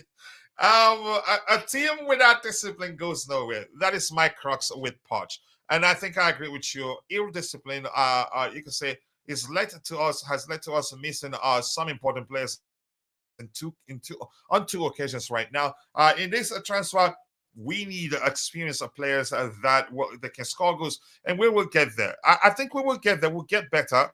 The owners are stupid. I would put Leslie as DM as well. Can then play Casado more naturally as a CM. Yep. Or an 8 for lack of a better language. Ugo Chukwu reads the game better than Casado, reads the game better than, in terms of, from a defensive perspective, he reads the game better than Enzo Fernandez. He reads the game, most definitely reads the game better than Moises Casado, whom before we signed him, I've argued isn't traditionally a DM. Go ahead. You wanted to say something, Tabeo? Yeah, another issue we're having in the team at the moment, for example, we have crucial players out of injuries, and then the coach can't even rotate players because we have so many injuries. For example, if Enzo, Moses Caicedo, Conor Gallagher play bad against, let's say, against Manchester United, and the second game, we need to at least change all of them. We can't because you have so many injuries. So I know it's excuses, but it's not helping. If we had everyone available, I'm telling you right now, maybe those three we should have been on the bench, and then fresh three midfielders starting the next game, that will be a clear message to them that if you don't perform, you're going to be on the bench. But we don't have that luxury anymore due to injuries, which is not helping. Even Leslie now is injured. I don't know how. So yeah, man. I don't know whether it's a juju or something. We get injured left and right. We get one player back and two will go out. We need to recall Angelo, get another offensive midfielder and striker. This team is so bad. We just need to step and reduce the noise in the club, and that includes the hyper PR by the board. I don't think they're doing any of those. It's just people writing whatever they want out there. Xavi Alonso and Angie will get a top four out of this squad. No, let Angie get top four with Tottenham right now. Forget that what they won their last game. I think they will struggle quite a lot because he's so stubborn, in my opinion. Lavia is not a better player than Ugochukwu. Here's to me, I just like to see it from the perspective that they differ. Recall Santos and let them all compete. I think the squad will be bloated again, and the manager is known not to operate with too many players. I have heard that all the players with 8 years are losing confidence in our manager, so Poch needs to talk to them. I don't believe that. And I'm going to repeat what I've said before. These are just especially Twitter journalists. They're just exploiting our vulnerability as Chelsea fans. It gets them clicks. It's absolute husdung, in my opinion. Tabeho, go ahead so we can move on to start addressing what we have lined up. Yes, coach, I agree with you. I don't believe that because as soon as they sign those 8 years contract, they know the future of the club, the structure, what is going to happen. So I don't believe this nonsense saying that those players who signed the 8 years contract are not happy in the club. Why did they come to Chelsea then? Doesn't make sense. And I've heard Enzo speak, I've heard Casado speak, and both made it clear. They were even Gusto. They explained to them that look, it's a long-term project. Like it just sounded as if that's just me. As of course, I'm paraphrasing. As if they told them, look, it's a long-term project. Do you want to be part of it? And they all agreed. I don't know, Mitch. You want to add anything to that before we start addressing the items we have lined up? People saying that some of the players want to leave. I think the players are 100% with the project, 100%. I think the problems is the fans aren't 100% with the project because all they care about is results. The project is the right thing for the long-term future of the club. We have to balance the books. We've getting all this fantastic talent, and we're very lucky we've got all this talent. The problem is there isn't enough of a balance. We needed slightly more experienced players to balance the team, to have that know-how, have that character to win matches. It's just slightly not there. I think we're maybe one or two players away.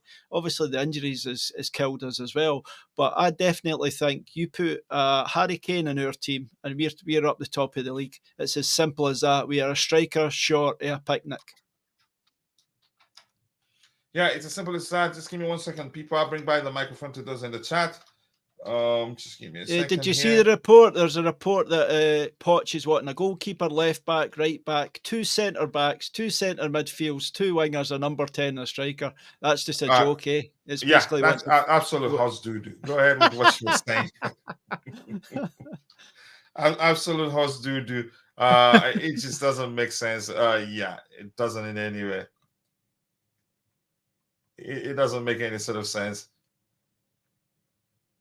Give me a second. I'll come back. Let's see what we have here. Yep, we've addressed that. And this here is saying that's a fake report. I think I agree. My problem is at the moment we are playing a two in our eights, 2 8s in and a 6. Lavia is in nature not a 6. And also Leslie, I think Enzo or Casado better work with real number 6s. I think Lavia, here's why I say Lavia will be better at fulfilling that number 6 role, sitting 6 role for us, is his ability to play out from the back. He's capable of beating the press way better than Casado can. Casado, with a little pressure, loses the ball unnecessarily. He needs space to be able to do something with the ball. Once space is tight, he loses the ball or gets his teammate into trouble with what Nigerians at the time called hospital passes, or a very short pass that his teammates cannot get to. You can see each players losing faith in coach. The last couple of games was a small sign of that, but before, not really. The next game, it was sure. We'll find out. Yeah, and if that's the case, I think the owners will ask Pochettino because they don't want to risk too much. They didn't think that the project would be this bad so early. I understand you all want to be patient, but we are in the 12th place, and it doesn't look positive at all. Here's the thing, and you have every right to see it to you can say to deem it otherwise. But I think we will get there, in my opinion. Folks, we are saying Casado is Kante 2.0. Not there, not close. Yes, I never said. I didn't. A lot of people say that, but I've always said they're not the same. They differ. Let's start with the simplest of things. Kante reads the game better than Casado. Kante defensively is better than Casado. Kante also is a better dribbler than Casado, in my opinion. Even a better passer of the ball, in my opinion. But Casado He differs, honestly. But he's a good player and will come good. He's just 21. Our players are seeing lots of back press about them. And that should motivate them to fight for the club. I believe ATA's rumors are not true. It's absolute nonsense, in my opinion. It's easier said than done. Yeah, Strasbourg team may be better than Chelsea right now. Looks like it. Ugochukwu is a Chomeni type. He's very diverse and can easily combine with Lavia and Casado. We don't need experience. We need a realistic rotation. I think the manager likes him, and I think he will get a chance. Lavia is no different in terms of experience from what we have. He also has 1 season experience. Yeah, I think they're all the same. Anything else to address here? Hi, coach, I'm back. I can't complain, Patrick Joyce. Nice to see you. It's been a minute. I hope the case is that you've been busy. So right now we have to start addressing the items we have lined up. 34, 36 likes. We should be doing better than that. Let's see if we can get it to 100 likes by the time the show ends. I'm going to move on now. Let's start addressing the items we have lined up. And I'm just going to be breezing through it. If you guys have anything to address, you can. And this says James will see a specialist over his hamstring problems. Hopefully he can get, this is just, the second part is an opinion, Nizaki Salah's opinion. Hopefully he can get to the bottom of the problem, as he is arguably the best in the business when fully fit. I agree. He needs to get to the bottom of the problem, not just to sit back and once he feels like he's healed, he comes back, plays 3 minutes and gets injured and misses the next 20 games. I think he should go under the knife if necessary. And I thought actually he did go under the knife before World Cup when, but it turns out he didn't. He needs to go under the knife to correct it once and for all. Look at Kante; he did the same. And for his current club, the Saudi Arabian club, what's it called? He's played consistently without injury issues. So Reece needs to deal with it once and for all, and stay fit, recover and stay fit. In my opinion, I'm glad to be back. It's been quite a while. Yeah. More importantly, I hope you're okay. The only chat room where people show a better knowledge of football. Once again, a great coach, show coach. I appreciate you saying that, and I'm happy you are enjoying yourself. Let's see. We missed your score updates from all over the world, Patrick. Oh yeah, Patrick, we miss you. Let me ask you this quickly. I don't know, Mitchie. You did talk about the report that Reece is going to be out for how many months? 3 months is the report. It started off 3 weeks. Yesterday it was 3 weeks. Then he's had the scan and it's been confirmed by the club now, by Chelsea, that it's 3 months. It's a hammy, it's a hamstring. Oh, it's a hamstring. So is he going to go under the knife to correct it or anything? I don't know. It just says rehabilitation program. You know that generic phrase they put against all their injured players? generic indeed. And when you think a player comes back in a month, then you never see them until 2037. Here's the thing. I hope he goes on the knife to correct it once and for all. But the question I want to ask you again, Michi, he's had issues, knee issues, right? It was meant to be he felt his knee and stuff like that. Maybe it was his hamstring. I also heard he felt his hamstring. So maybe people reported it was a knee because he said knees recently, but it's definitely his hamstring. He felt his hamstring before the last game. That's why he played the second half and didn't start the match. And obviously he felt it. He felt it in the first thing. It was 25 minutes or so, and he just came off.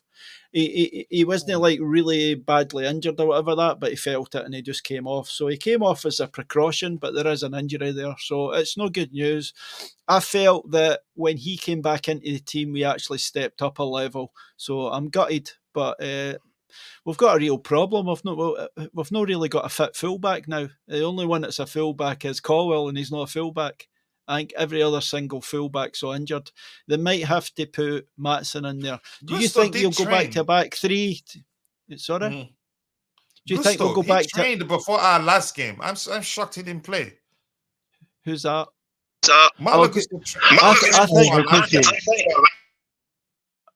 I think Gusto's had a setback because he was meant to be fit again, then he was put back on the injury front. He was classed as being under rehabilitation the last time I looked. You know, they give you that list. Okay, I remember that. Tabeho, you were saying something. Yes, I have a question for both of you guys. For example, now, since Reece James is out for 3 months, would you promote a kid from the academy to play that role, interchange with, rotate with Malo Gusto, or would you buy another right back? Because I don't see Reece James getting fit even after 3 months. It might be 4, it might be 5, because we don't know what will happen during his healing process. So overall, would you buy a new right back or promote a kid from the academy? What do you do, guys? I have an easy answer to that question. Here's the thing. We have Disasi who can also play in the right back position. He's not excellent at it, but he held his ground and did very well the last time he played there for it. And he's played there for Monaco too. So I'd rather, what's that kid from who's been on the bench on occasions for us? I'd rather give the kid a chance since Gusto is there. If he's not doing well, play Gusto. If he's not doing well, so to speak, play Disasi there. And we have enough centre backs to fill in the central area if Disasi is playing a right back. Here's the thing, if we start buying players because we have players injured, we'll end up having the same issues we had where we had 500 players on our roster. And that's a huge issue financially and a headache for the manager. I don't think it would make sense to sign another right back. And I heard the kid is good. I can't quite. What's his name again? I think you know the kid. Gilchrist. Is it good, Chris? Right back position. There's another one too. There's 2 of them who can play in the right back position. And Gilchrist did play during the preseason game, and he did well. So it wouldn't make sense to sign another right back, in my opinion. We'll start piling up players again, and it will become an issue in the future. And let's see what else we have here. Big up to you too, JC. Nice to see you, brother. I hope you're doing well. James needs a surgery, but never accepted it. He better do it now. Club should push for it. He better. I actually thought he went under the knife before World Cup. I didn't know he didn't. When it turned out he's not going to be in the England squad, he should just get it over with. Let's see what else we have here. Reece James has played 7,000 minutes in the Premier League, less than 100 games. James is finished. I wouldn't say he's finished. He's still very young.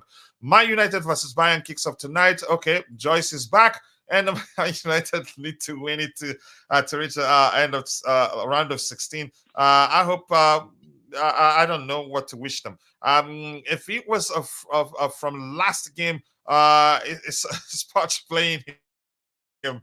Yeah. Also playing tonight is PSG. Okay, thank you for pay attention to the updates from Patrick Joyce. He usually has a lot of updates. Good afternoon to you too, Desmond Murray. Nice to see you, brother. Some players should be sold, e.g. the Reece James. I don't think we'll be selling a lot of players. It's madness if we do that. You're practically starting afresh if you sell that much players, because you're going to get that much players in.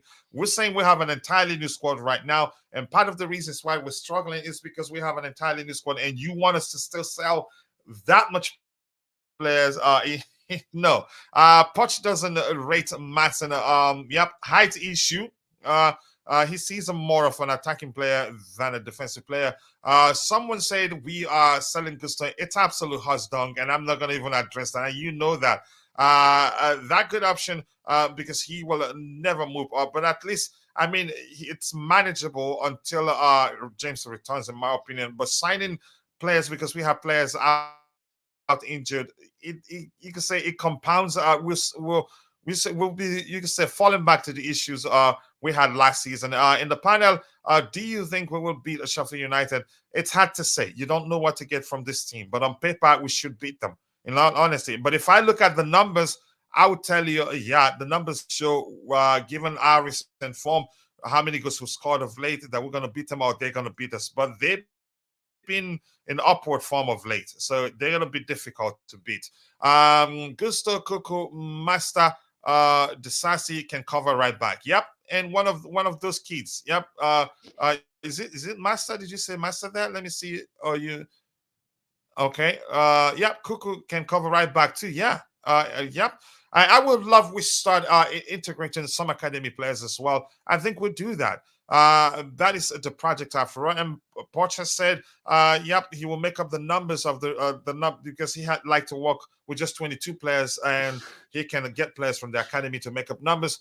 Can we loan players? Eric Larson was a stellar short-term signing for United.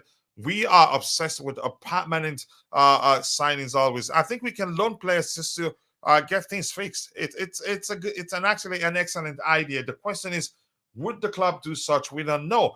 And people who are approaching 50 likes, we need we have 46 likes. We have 54 more to get it to 100. Just give me a few seconds. I'll come back to you, please. Indeed, let's see what else we have here.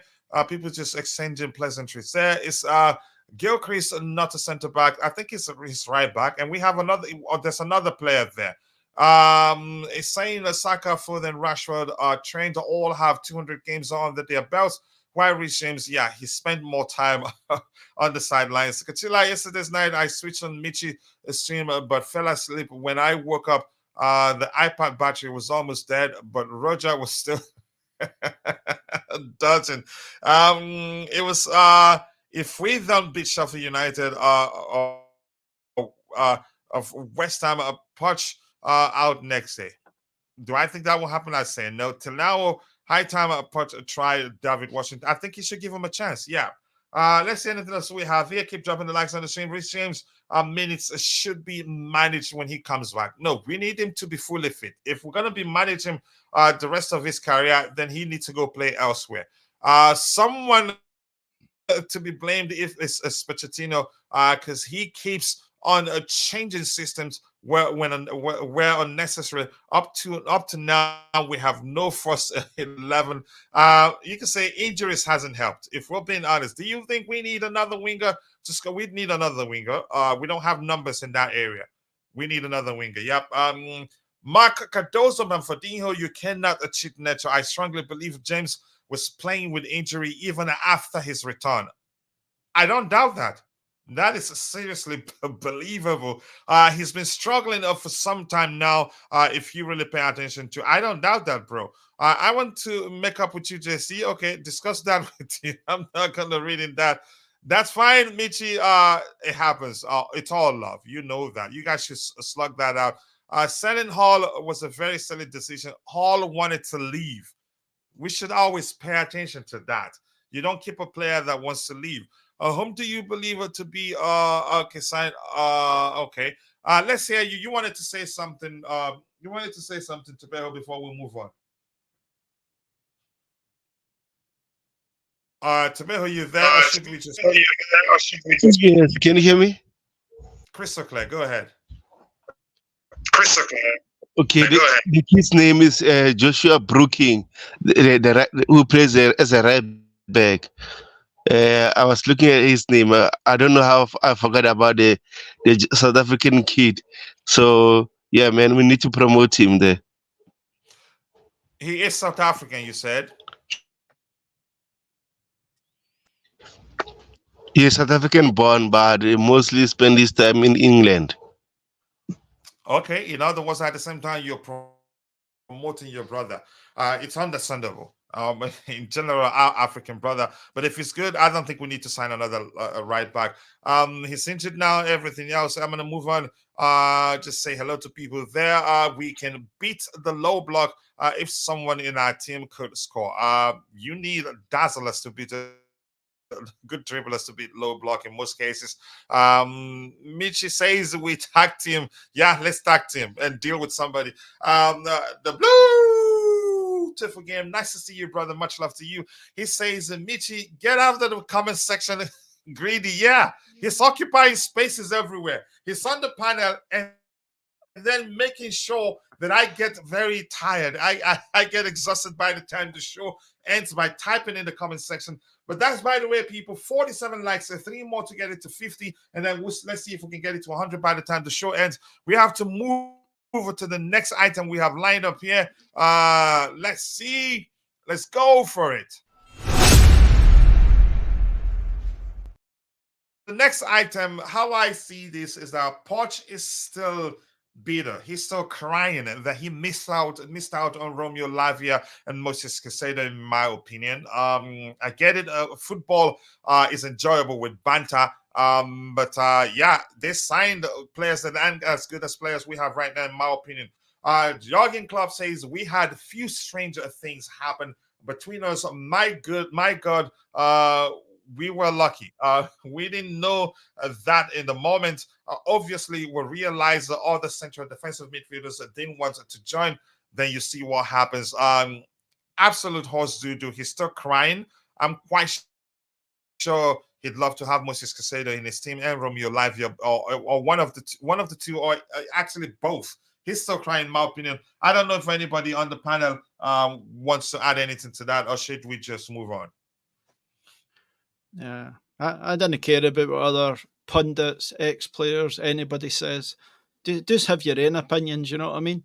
A lot of these old players are getting too much airtime. They're in a different era. It doesn't apply to now, in my opinion, anyway.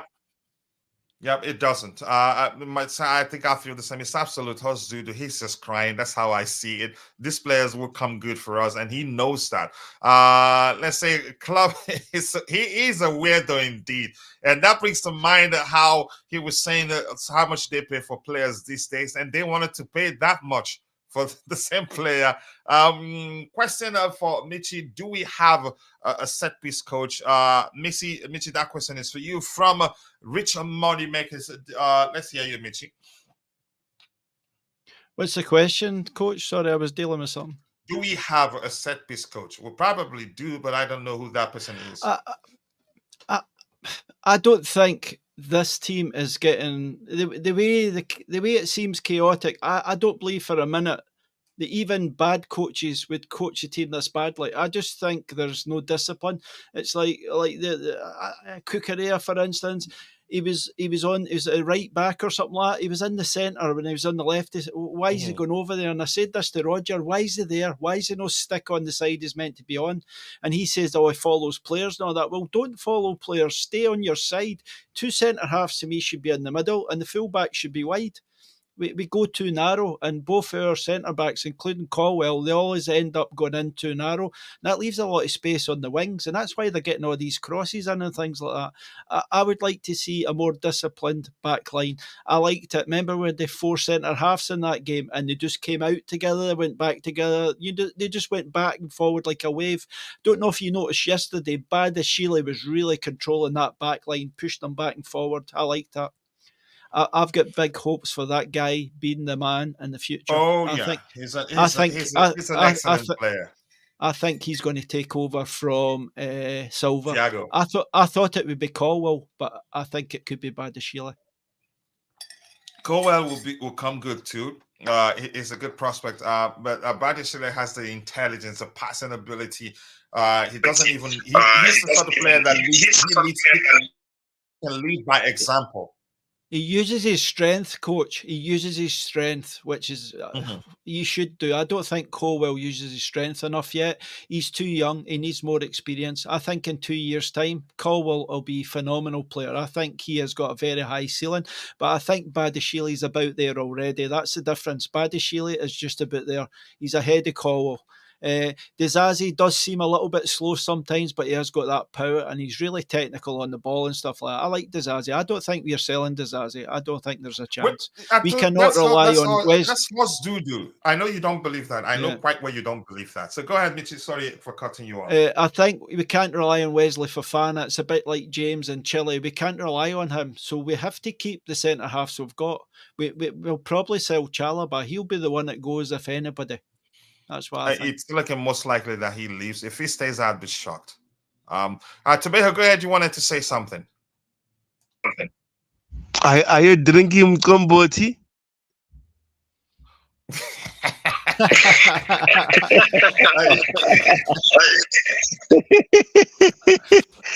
I wish. Yes, I agree with Michi boy. I've rewatched the game again. I think Badiashile was fantastic. Even Disasi was good. Yes, he had some silly mistakes, but overall, he didn't do that bad. But as I said before, us not scoring goals will always affect how we play, no matter what. So overall, I think what we need going forward, these players, they need to do more. Every time we concede a goal, they don't do well. So they need to do better. Every time we concede a goal, they should just play like the score is still 0-0 in order to equalize and then maybe win the game. We need a fighting spirit in the pitch, and I don't see that. Yep, very well said. Question Michi has answered that, and they're saying that Chelsea need to spend another billion to bring themselves back to the top. We'll see what happens. Anything else to address here? Otherwise, we move on to the next. Klopp is buttering FSG, gaining some points. Yeah, exactly. Can you follow again? Go follow Michi Boy on Twitter, and that's his handle there at Michi Boy 1964. Go follow him. Let's help him grow. Jerry was diving. Okay. Okay. I did that already. Let's see what else we have here. Crying. The guy is playing 8 in double pivot and is still top of the league. Who's crying? Here's the thing, in the sense that he missed out. Again, he wanted to sign these players. In my opinion, that's how I see it. But I understand where you're coming from. Coach, I'm worried that Klopp will get the choice of all our players when we are relegated to the championship. I don't think we're getting relegated. Even if we end up facing the point deductions or punishment, which I don't think will happen for reasons I've explained severally here. Players are following coaching instructions. As simple as that. Keep dropping the likes on the stream. 52 likes. Let's see if we can get it to 100 likes. We haven't done that in a while. This is the only defender that actually tries to play forward, passes and push tempo. He's an excellent defender. I'm glad we signed him. Forget the horse doo-doo reports on Twitter. The players inherited their mentality from their bottle job manager. He's leading them straight down to hell. Wow. Okay. It's a blessing in disguise. Sanchez is injured. This guy looks clueless. Wow. And and out of sorts. Time to see Petrovic. I think we're going to see him. It wasn't a good start. I think he would have loved for Chelsea to win that game, but I can't blame him that much. He hasn't played for a while, which was why we were arguing that he should be given a chance during cup games. But what the manager did at the time, you could argue understandable, because he wanted to play Sanchez more, who didn't have preseason with us and hadn't played that much at Brighton because he fell out with the manager and all that. But that's by the way. Let's move on to the next item we have lined up. 52 likes. Please keep dropping the likes on the stream. The likes do go a long way.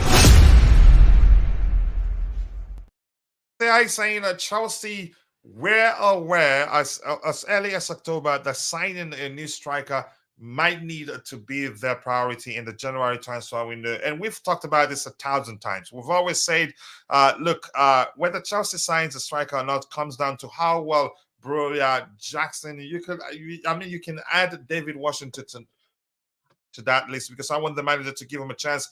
And Nkunku, how would they do in January will dictate whether we buy Chelsea buys a striker or not. So this makes that even more believable. But let's see what else we have here. And this next item is saying Mauricio Pochettino wants a target man style forward to add height, physicality, and goal to his team. He wants a prolific goal scorer ready to make an immediate impact. So, and I'm quite sure they are ready to do this. If anybody argues otherwise, I'd say you're not paying attention. And that's because they want Champions League football. They understand the importance of participating in the Champions League, the financial reward. They understand the importance of making it to top four. The higher you finish in the Premier League table, the more money you get. They know all these things. So probably if the manager has explained to them, and I'm quite sure they're communicating, and a few weeks ago, he did say something to the effect of that he's spoken with the owners, the directors, and they have a plan in place with regards to what sort of players to sign to make the team better. So they have a plan now. I think the way he presented his concerns after that game was just out of frustration. Hopefully, that doesn't lead to friction between him and the owners, because usually that's what causes problem between owners and the manager. When the manager speaks I think out of frustration, he spoke like he doesn't have brains in his skull. Petrovic now forced into starting lineup without game time. Yeah, exactly. So, which was why we were arguing at the time he needs to play at least a few games. But the argument then that Sanchez needed to play more because he hadn't played for a while before we signed him made sense at the time. But now we're seeing reason why Petrovic should have played at least 1, 2, 3 games here and there. Yep, life is too short. Yep, no need to be fighting anybody. Mitchie, one more question to you. Do you think Poch this week will now start to get a defense sorted out after a lot of anger from the fans? I think set piece hurt Brighton, and we should use that against other teams. Here's the thing. I'd say this quickly. I think the defensive issues we've had stems from the fact that we don't have proper chemistry between our defenders. That's one. The second thing is this. Lack of proper protection from the number sixes, from the single six maybe. I think that's an issue. Once the defensive line isn't properly protected, so much pressure will be on them, and one mistake or two leading to a goal, most likely. But Michi, that question is for you. So I'll leave it to you. Do you want me to read it again? No. Can you see it? Yeah. Well, he's got a whole week, right? Because he's got a full week off, so he's got a lot of time to work with the boys. Now, I think he's got a bit of a thin squad because of another 3 injuries. I hope Cucurella's back. I hope he turned his ankle, I think, but I just hope he's fit because he played quite well in that game. I was quite happy with Cucurella because, I've not always been a fan. He looks solid. Maybe he can button down that left-hand position.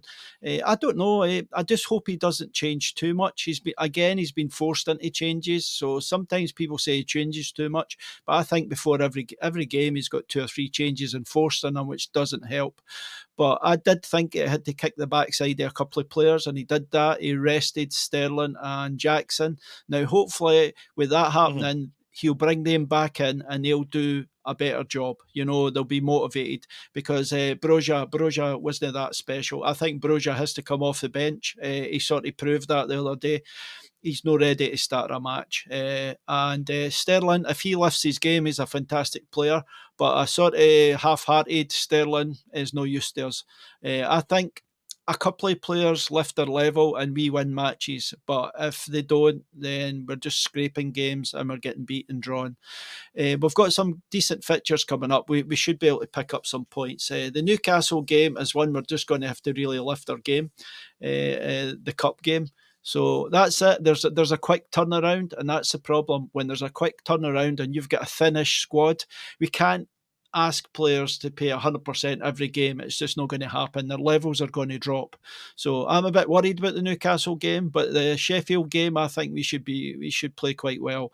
If not, then we have got a big problem, because we need to see a reaction after a loss. I'm watching the game again. I think we played quite well. We are playing good football. We just need the little cherry on the top. I just hope we do stick to our guns and we get a top quality striker. I'm not wanting another prospect like a Jackson. I want somebody that's going to get us goals.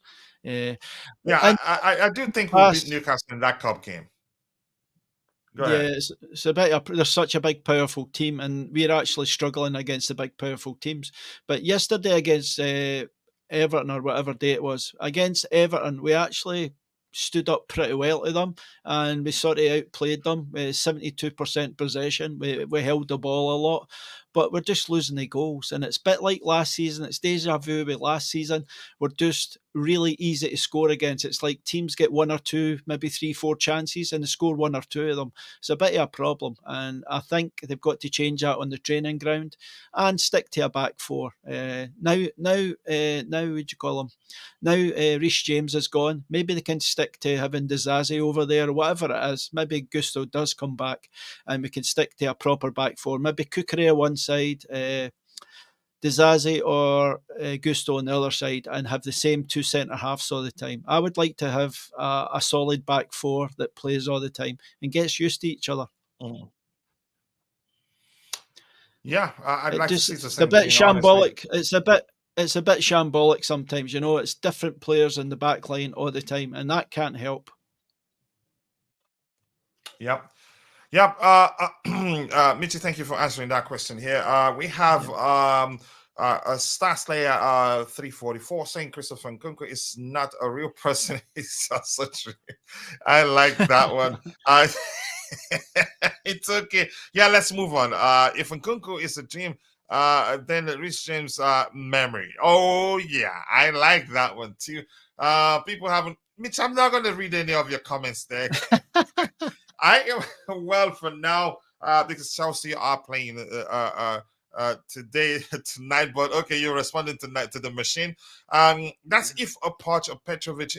Imagine he goes experience and puts a pensioner Bettinelli. I don't think so. I don't. Petrovic should start. I think Petrovic will start that particular game. Is Nkunku available? He should be. We'll get to that in a bit. Pochettino is no tactical genius. Expect him to be more confused than ever because pressure is building up. Wow. Some comment right there. And Snow is saying we need a striker who's tried and trusted in the Premier League, i.e. Ivan Toney. I don't know why people aren't mentioning Oli Watkins. I actually like him. I think he's underrated. He's an excellent finisher, in my opinion, Nicolas Anelka type of striker. That's how I see it. Mitch, I see your message, brother. I totally understand. Thank you so much for finding the time to join. Hopefully, I'll find time to reciprocate. Mitch knows better than anyone that having more position doesn't mean you've controlled the game. Everton cooked us. It's as simple as that. Poch is a fraud. He's had more time with this squad than any other manager in the league. We play one game 1 week, and he's still making excuses. He's starting to sound like Potter in his press conferences. Wow, you could argue that, but I wouldn't go to the extent of saying he's a fraud. I think a lot injuries hasn't helped, but I'll give him, once we have Nkunku back and Lavia back and Cardi Chukwuemeka back, and we're still struggling, then I'll start judging him. And now I think I may hop on your boss. The Bluetooth game, let me tell you. Greetings, Chris Mohimo. Nice to see you, brother. Coach, will Nkunku be playing in our upcoming match? He can, and I think he should.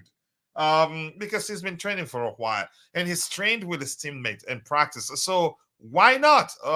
But let's see. Hi, Michi. I listened to Alan Shearer and Chelsea contacted him about helping Jackson to be more clinical in games when shooting. Really? I didn't know that. You're kidding, right? We don't use that word, Dante. We will try not to. Bye to you too, Mitchie Boy. And please go check out Mitchie Boy's YouTube channel. Be sure to subscribe and let him know I sent you. Click the three dots to his name and then click on go to channel. You will find him there. Let's see. Take care, Mitchie. Much love to you. Everybody here loves you. And the new man is back. I always feel sick when I look at the chances. Chance we got to sign Kudus, but rather goes for Lavia and added him to our injured players. I don't know what's happening here. Bright Peter, I think maybe here's something people don't talk about that much. Bright Peter, hi, how are you too? Chances are the club decided not to sign Kudus because I don't want to have too many important players that will be leaving for AFCON in January. That makes sense, in my opinion. That may well be one of the reasons why they decided against signing Kudus. Get some sleep. Don't forget to, to change. In what sense? We need to get a goal scorer. It will help with the pressure. Now, Mitch, I can now read your comment. Take care, Mitch boy. Much love.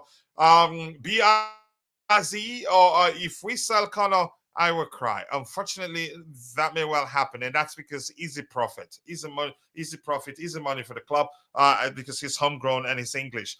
We shouldn't give a bunch more new toys to play with. Save the money for the new Geffer, because he's gonna want new toys too.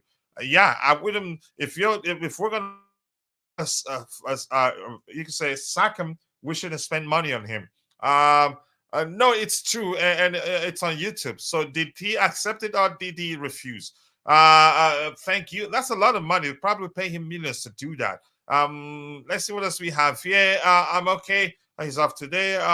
Kudus will come back from AFCON very soon because Ghana is not going to do.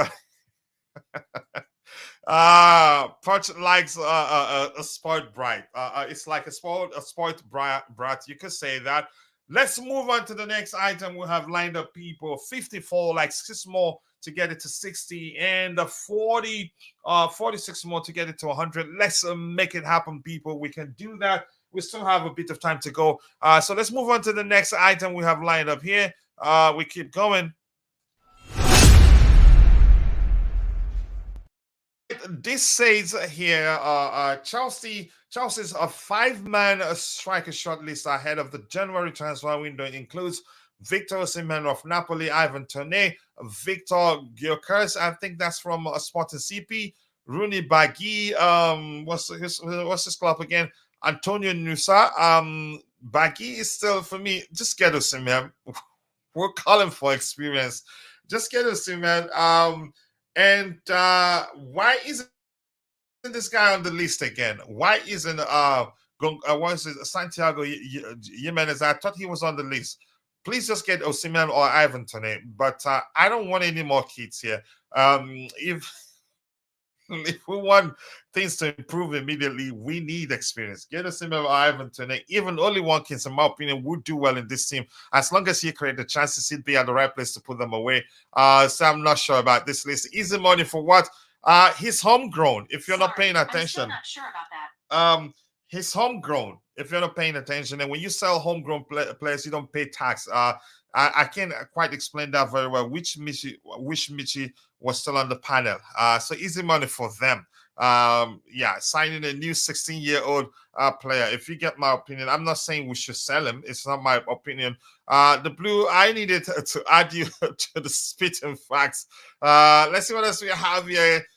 Keep dropping the likes on the stream, people. The likes do go a long way. Yes, Watkins must be on that list. Yep, I think he should be there. He's an excellent player. He's underrated for me. He's that sort of Anelka sort of striker. You underrate him at your own peril.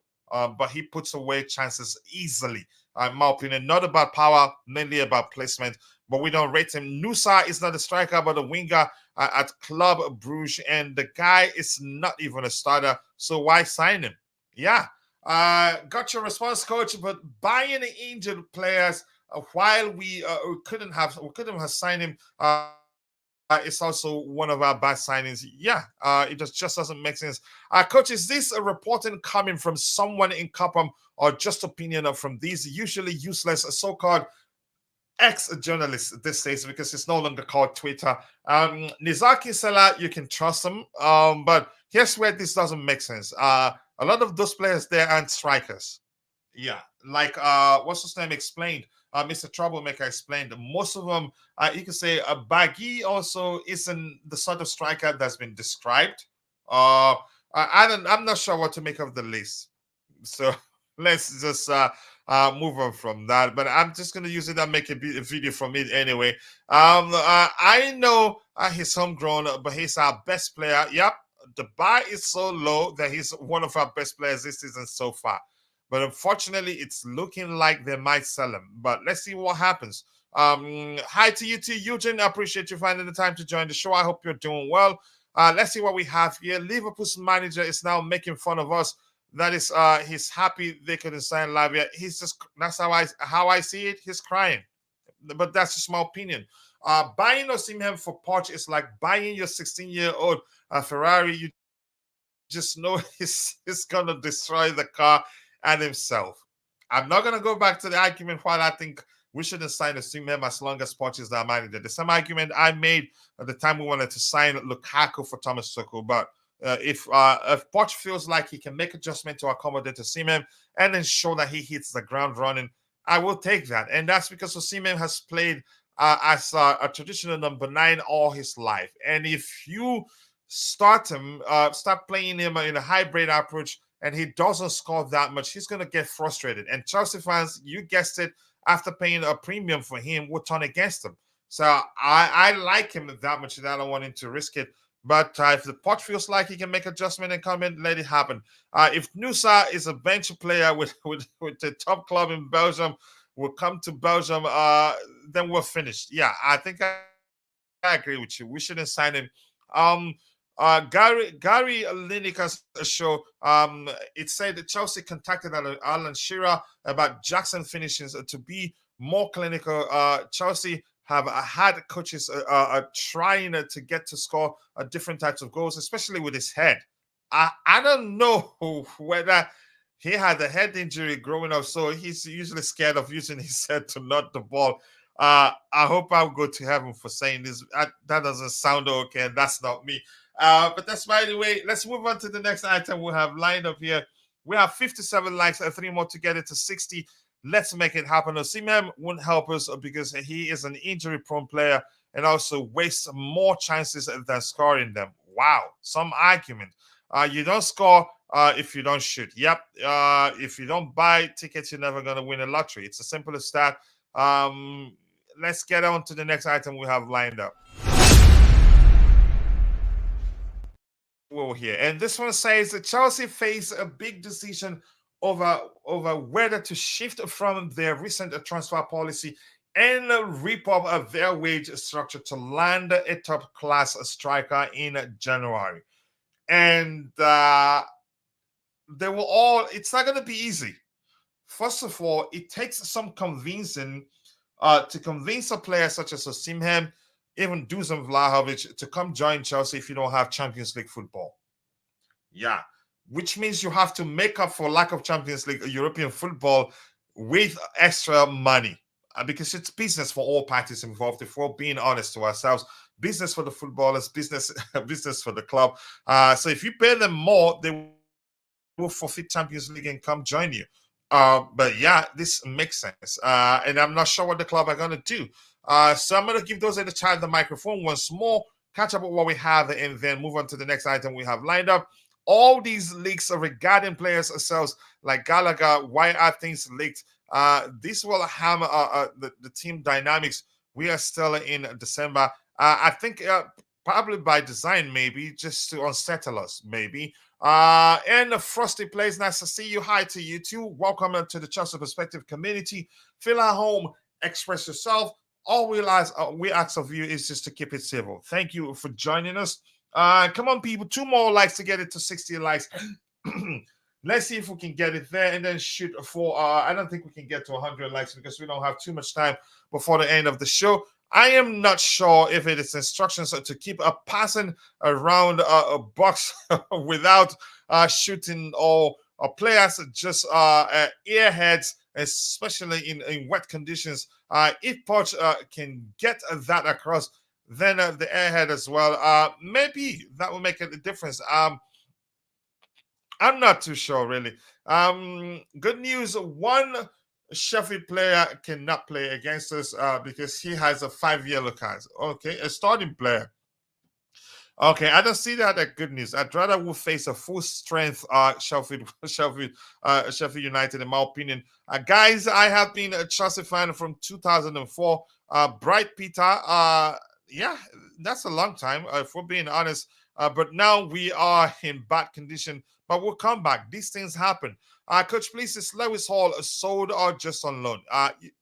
Technically, he's sold, and that's because the contract, whatever that means, but I think as the title implies, I think he's sold. In my opinion, he's went on loan to Newcastle with a mandatory option to buy.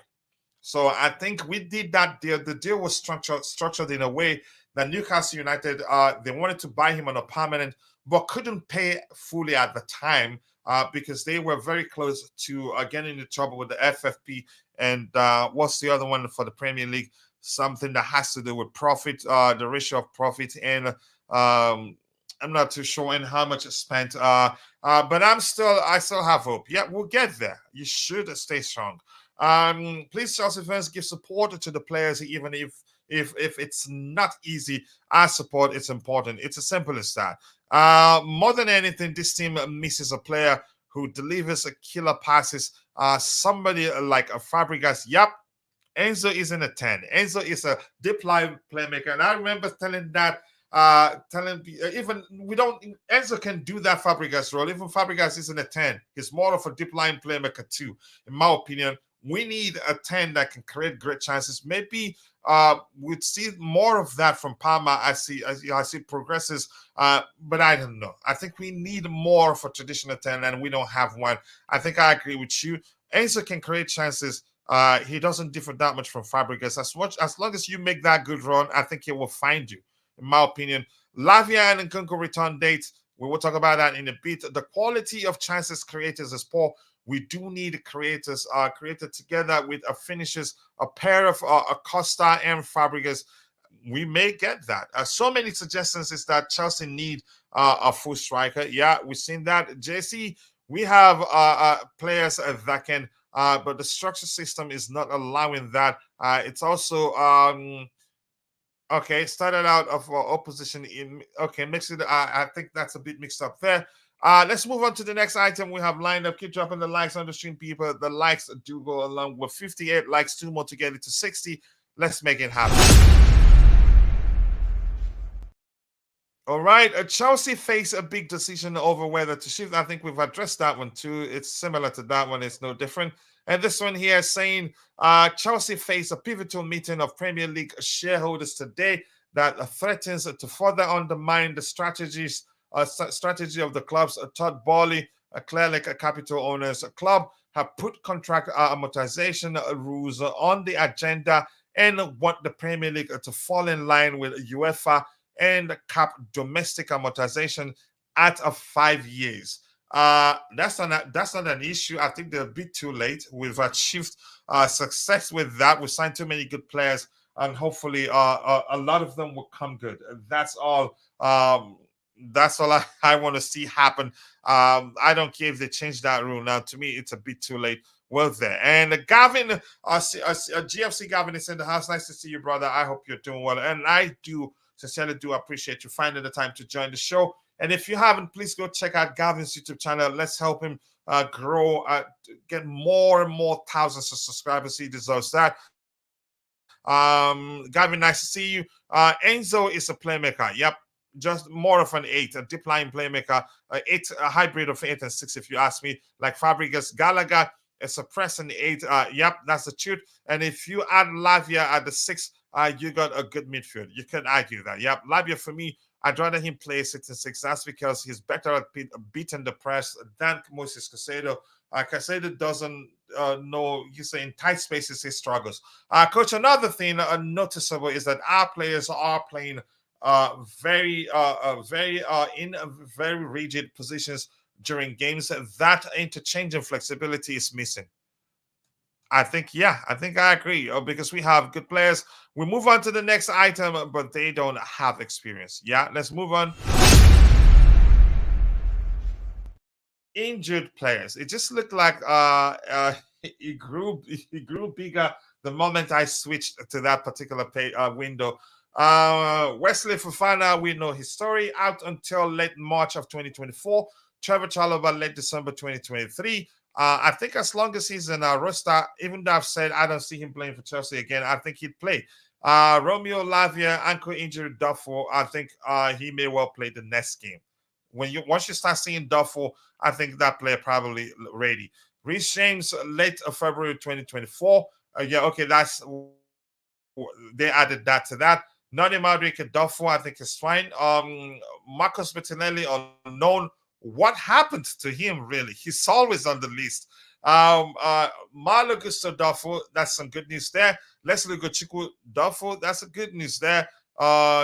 Christopher Nkunku Duffel, that's good news. Connie Chukwemeka, that's some good news there, in my opinion. Benchua Duffel, to me, from what I'm seeing here, looks like we'd have 1, 2, 3, 4, 5, 6, 7, 8, 9 players available for selection in the next game. Yeah, except for Reece James and Wesley Fofana. The other players, I think, the likelihood of nearly all of them being available for selection for our next game is huge, and that's some good news. That's when I'll start judging Mauricio Pochettino. What happened? Pedro Granger, do let us know, Pedro. I hope everything is okay, but please do let us know. That's why we're here. Casado sitting back is unfortunate. Yep. The manager, he just has to do that. Casado isn't the best option to be the sitting 6. He's not good at beating the press. He's more of a CM than he is a 6. And I said that 1,000 times before we signed him. That's not me saying he's a bad player. I think we've signed ourselves an excellent player. But for me, that central area and the sitting 6 is not. I agree with you. Unfortunately, believe me, he's more of a box-to-box player. Yeah, that's a tap-in, something I said 10 times yesterday. Does create and score. He's being used as a cover only. Yep, I believe that's the case. Yep, and thank you so much for bringing that up. We playing deep in defense and forwards high up the pitch. That's not smart. Cannot play hardly any in behind balls, which would be to our players a strength. Okay, look at the preseason, how many through balls and over the top balls we got. But the thing is, those players that created, for instance, what's his name? Angelo Gabriel created a lot of chances during preseason, and he's not with us now, and that's an issue. And my friend Wally Waldo is in the house. Nice to see you, Wally Waldo. In my opinion, we should play 4-3-3. I think if what's his name, Lavia comes back, the most you can say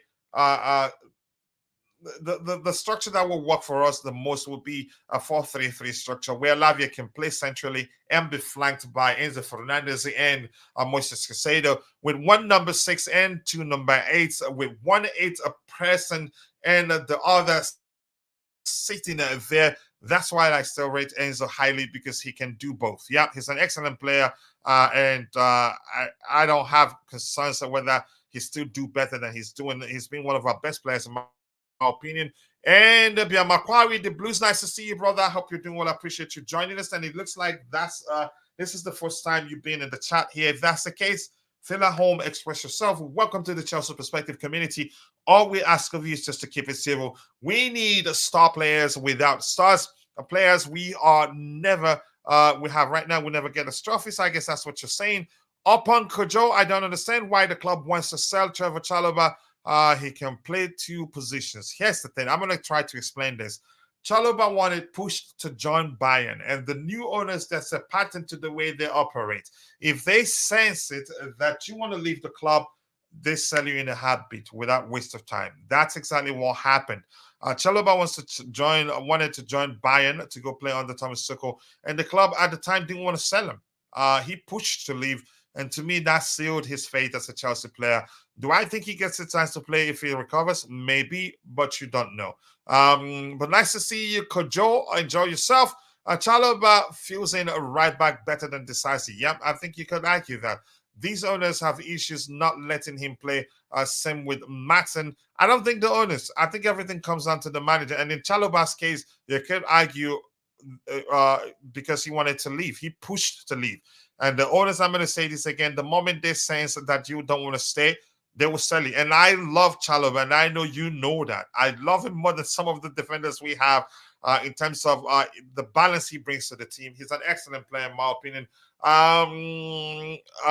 Let's see. I conclude there are off-the-pitch reasons for not seeing Chalobah on the pitch.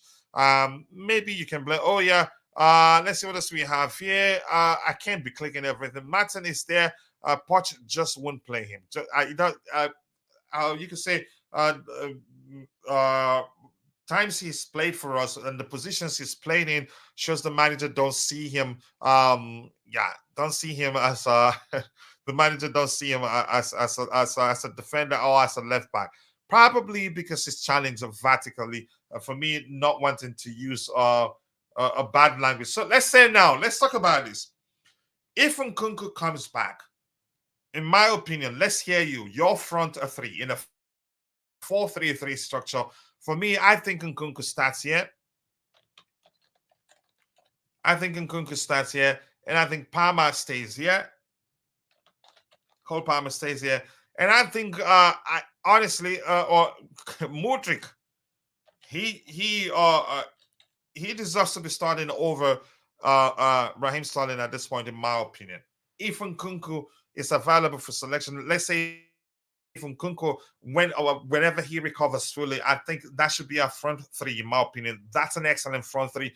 Modric has the pace to dribble players, to take players on, to run down the flank and put in a delicious cross into the box. And he's done that severally, but it's just that we've not been clinical in front of goal. And occasions when he's done that, I don't think we've actually scored a lot of tap-ins. There are occasions where he's created chances to just see the ball fizzle across the front of the goal and nobody will be there to get at the end of it and put it in. And he shows all he needs is to play consistently. And I think the manager should play him consistently because I'm tired of playing Raheem Sterling week in, week out, and for him to perform once in every 7 games. And by the way, that theory, we got that theory from Constantine Dante, and it turns out, he's correct. Sterling performs once every 7 games.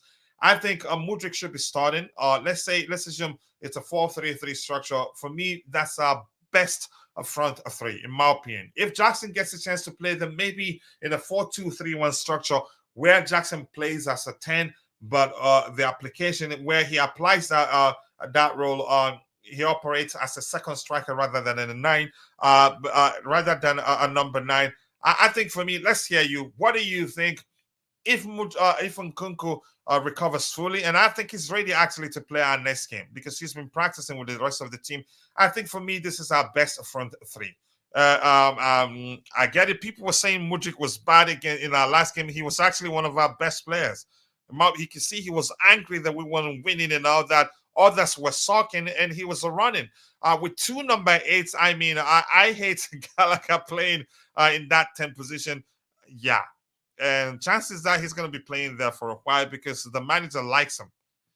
If I were the manager, I'd do something different in my opinion. Yeah, coach, but it's a childish to sell him for asking to leave. You could argue that. And given the fact that the pattern we've seen from the new owners, that if they sense that you want to leave the club, they don't hesitate selling that particular player. You could say, they're the reason why he's leaving. But the manager has said he has that Chalobah is in his plans. So we can't say for certain that Chalobah will be sold in January. But it's looking like that will be the case. Most likely outcome will be that he will be sold. But if he recovers and the manager uses him and sees, wow, he's good, we may see another case of Cucurella there. If he performs, it happens all the time. Players are heads turn, but can still be asked to give one last season being stubborn is not very business smart. I think I agree with you. Yeah, and Chalobah is Chelsea through and through. And for me, he's an excellent defender, and was the mistakes that Chelsea fans were judging him by, or were calling, that led some section of the fan base calling for him to be sold. Those are common with young players. I've got a feeling it will be Jackson as a striker and Nkunku in the 10th position. Jackson staying up front, I think he needs to learn a lot. For instance, let's see, I'm not comparing him to Didier Drogba. Once you put the ball forward in the air, one thing Drogba does, he doesn't wait for the ball to land. He sees who's mocking him. He stands in the front of the person that's mocking him to unsettle that person. So that person wouldn't even get in front of him to try to control the ball or head it out. But in Jackson's case, he tends to aim for where the ball will bounce, which is an issue. He doesn't pay attention to the man that is marking him. That's an issue. Those aspects he needs to improve. And also his header. I'm not sure. I don't want to say that again because I want to go to heaven. He looks like he's scared to head the ball. So yeah, JC, I think that's his Poch's call. You could argue that, and Poch, that's why Poch said he's still in his plans. So if Poch plays him and tells the club he wants him, I think he stays. So in that sense, yeah, it's still Poch's call, in my opinion. And Poch is in trouble now. If we put Nkunku at the number 9 spot, then we are wasting Nkunku's time here at Chelsea. Yes, then I've argued that before by saying that Nkunku, given his talent, how that you can say that explosive aspect of his game, his dribbling ability, his ability to beat his man, he deserves to play either on the flanks or a bit down forward.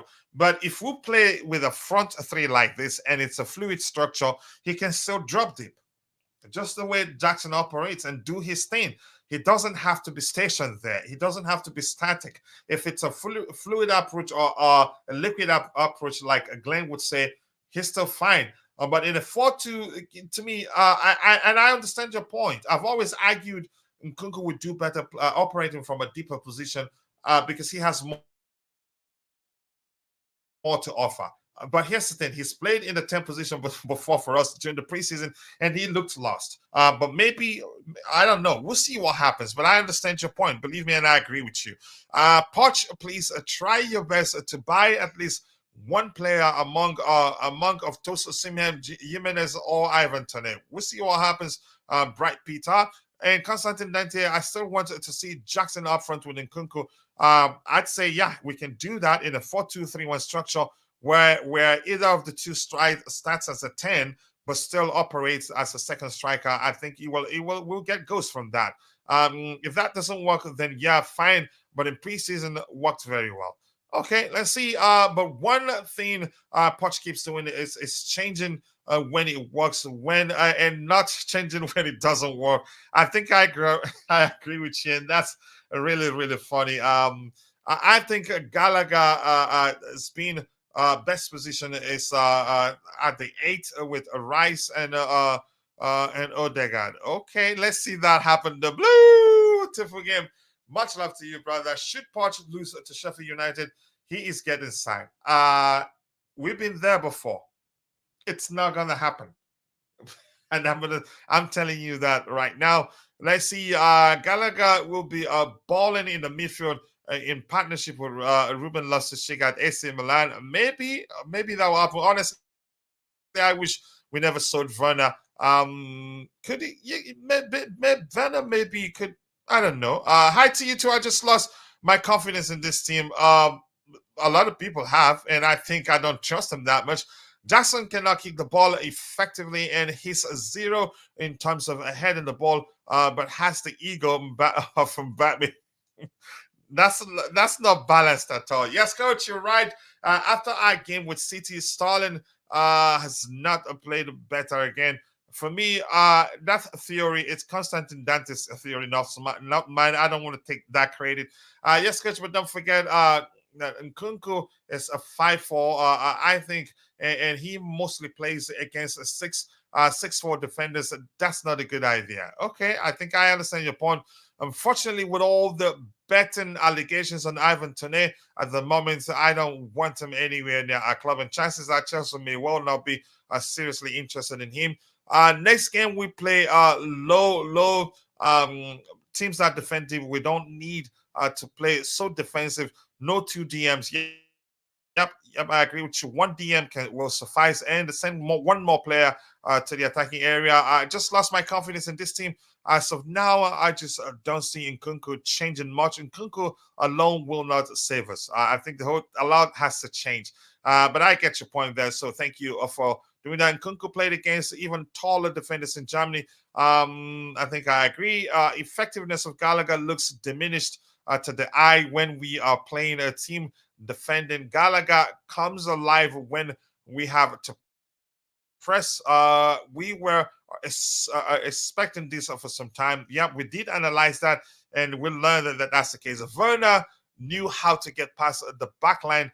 Yeah, he might have been offside a few times, but that could have turned. That could be turned with some dedication and training. Yeah, and the manager instructing him on how to do that. Werner's, you could say, dribbling ability is his. You could say his downside, in my opinion. If we're going to buy another DM, I am finished. I don't think it makes sense to sign any.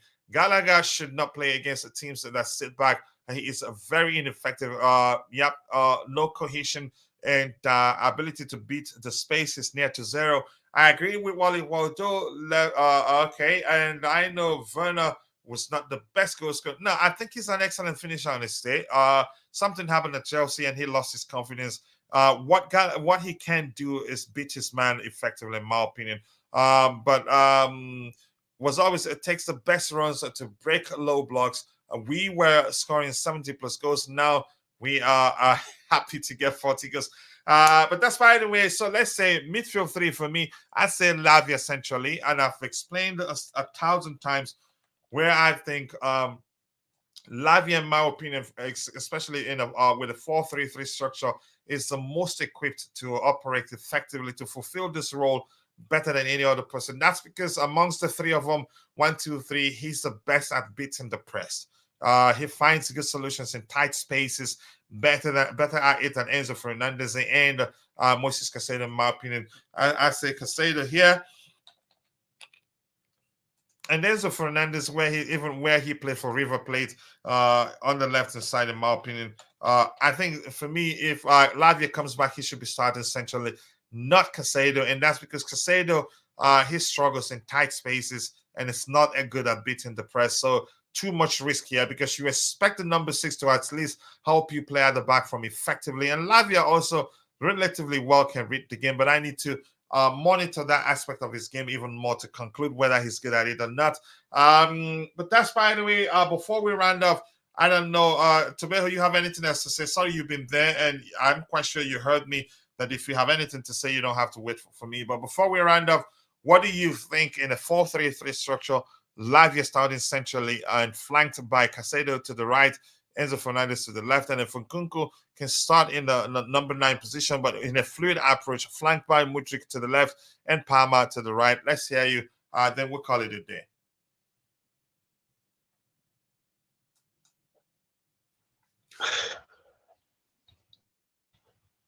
Oh, can you hear me? Crystal clear. Yeah, I agree with your midfielders, and I said it long time ago. We've been unlucky, man. We haven't got a chance to see Lavia. I'm telling you right now, if we had Lavia from start of the season, we've been Enzo and Moses Caicedo will be world class right now because Lavia do so much work in the midfielder. Some other people that doesn't notice it. Overall, I don't think we'll buy a midfielder. If we buy a midfielder, that's where maybe if Kanagalaga will be sold. But if Kanagalaga won't be sold, I don't think we'll buy a midfielder because for me, it's not a necessity at the moment. What we need at the moment is someone who can finish our chances at the moment. We if you can check the stats are talking now. We created so many, I think 50 something chances overall, and then we missed most of them. So clearly, you can see finishing has been our problem for so many years now. But as much as we hate it, I'm glad Jackson and Broha are getting their chance now. And if they are not performing in January, if you buy a top striker, I'm telling you, it's time for them to free a bench. So overall, also with Sterling, coach. Man, I'm tired of Sterling. Chelsea fans have been saying, "Oh, Sterling will be one of our best players in the season." Are you kidding me? Palmer has been our best attacker in the season right now at the moment. And Mudryk last game, he created so many chances. No one couldn't even finish one of them, which annoys me. So overall, I don't want to see Sterling starting games unless he starts along Mudryk. It's fine, but I don't want to see Mudryk's bench over Sterling. I'm so tired of Sterling. It's time for him to pull up his socks if he wants to play for Chelsea. Yeah, just give me 1 second on these 16 seconds video for me.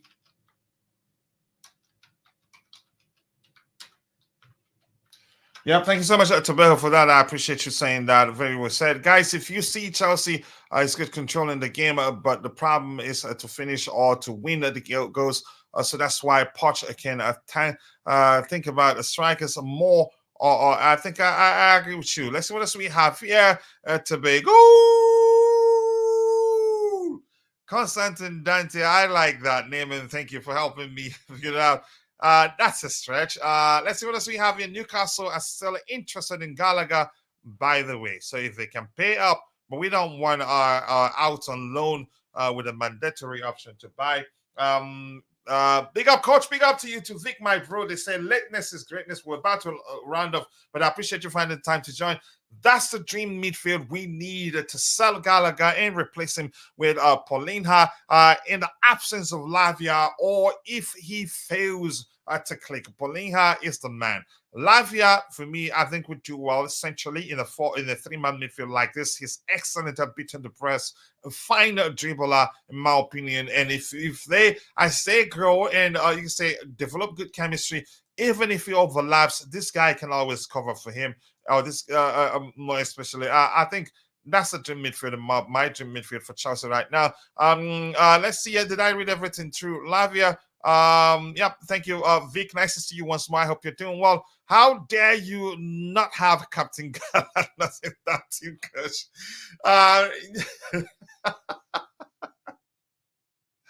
Oh my goodness. Mudryk try move ball and Palmer and other players, but they lose players. I think Mudryk, we've seen the signs are there. We need to play him consistently.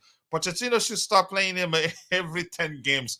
I think he would do better than better than Raheem Sterling for us. Just for the records, we already have Enzo, Lavia, Casado, Gallagher, Santos, Chukwuemeka, Casade, and we want more. I don't think we should sign any other midfielders. We have good enough midfielders, in my opinion. Please, I didn't even share the link to the video.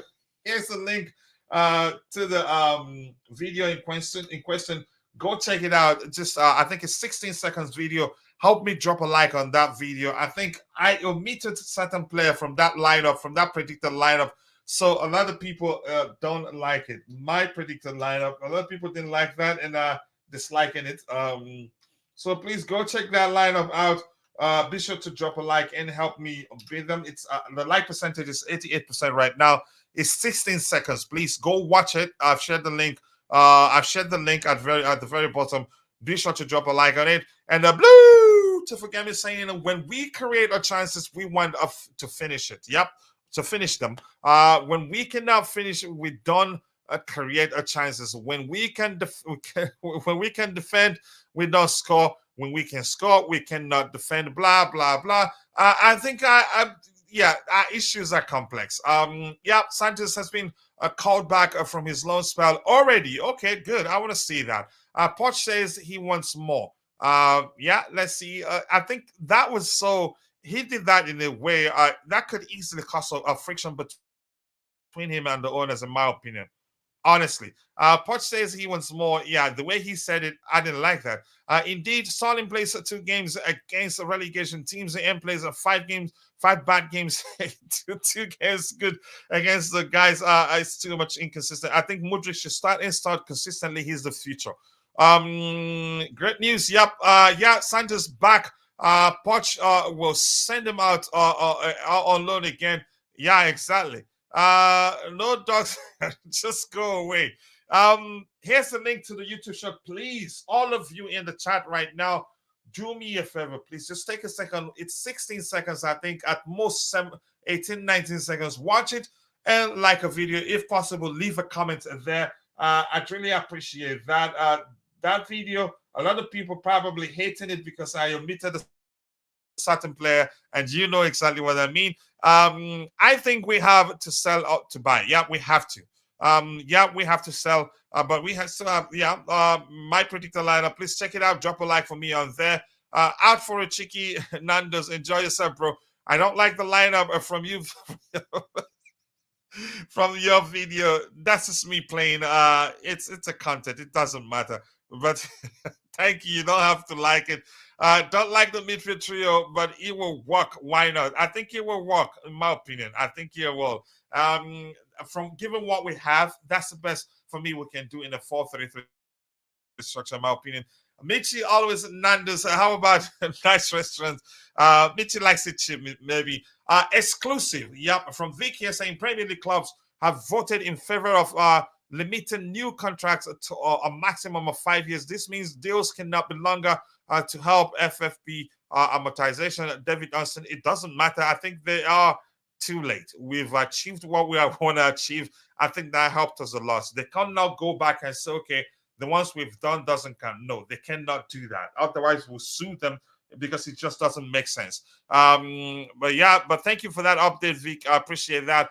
I have a feeling either Lavia or Nkunku will start on the bench. I think both should at least be on the bench. But you could say that particular lineup is more of my preferred lineup. I have to be honest. I know fully well to predict correctly what Pochettino would do. Gallagher will be in the lineup, and I can bet a lot of money on that and still not lose. Lavia Nkunku on the bench. I don't think a Poch would drop Gallagher. Yep, you know that quite well, and I know that. That's more of my preferred lineup. And I had to at one point bet against a brother. I told them if Gallagher doesn't start, I'll do $100 giveaway. Coach, why driving to work? I was stuck behind a bulldozer moving at 10 kilometers an hour. I don't know why, but I remember Silva decisive partnership. Yeah. But thank you so much, guys. It's been a delicious show. I have to call it a day now to go help my boys to prepare for school. Thank you to Tobeho, who's on the panel. Much love to you, brother. You know I love you so much, and hopefully someday I'll get to meet you in SA, so you buy me Ukompoti. I love Kompoti. I like that beer. Even though I only heard about it, it is sung, but it sounds like it's a traditional beer, and I love everything traditional. I want to say thank you also to JC, who was on the panel, and thank you to Counter It, a bunch of salty losers. That's because we're smart.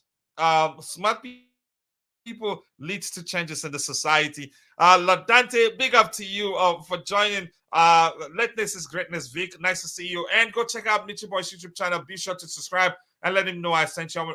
Thank you to Jerry C. And thank you to Wally Waldo. Thank you to Mr. Troublemaker. And anybody else, and Vic, much love to you. And if I miss your name, apologies. I'm only human. See you guys next time. God bless us all, and bye.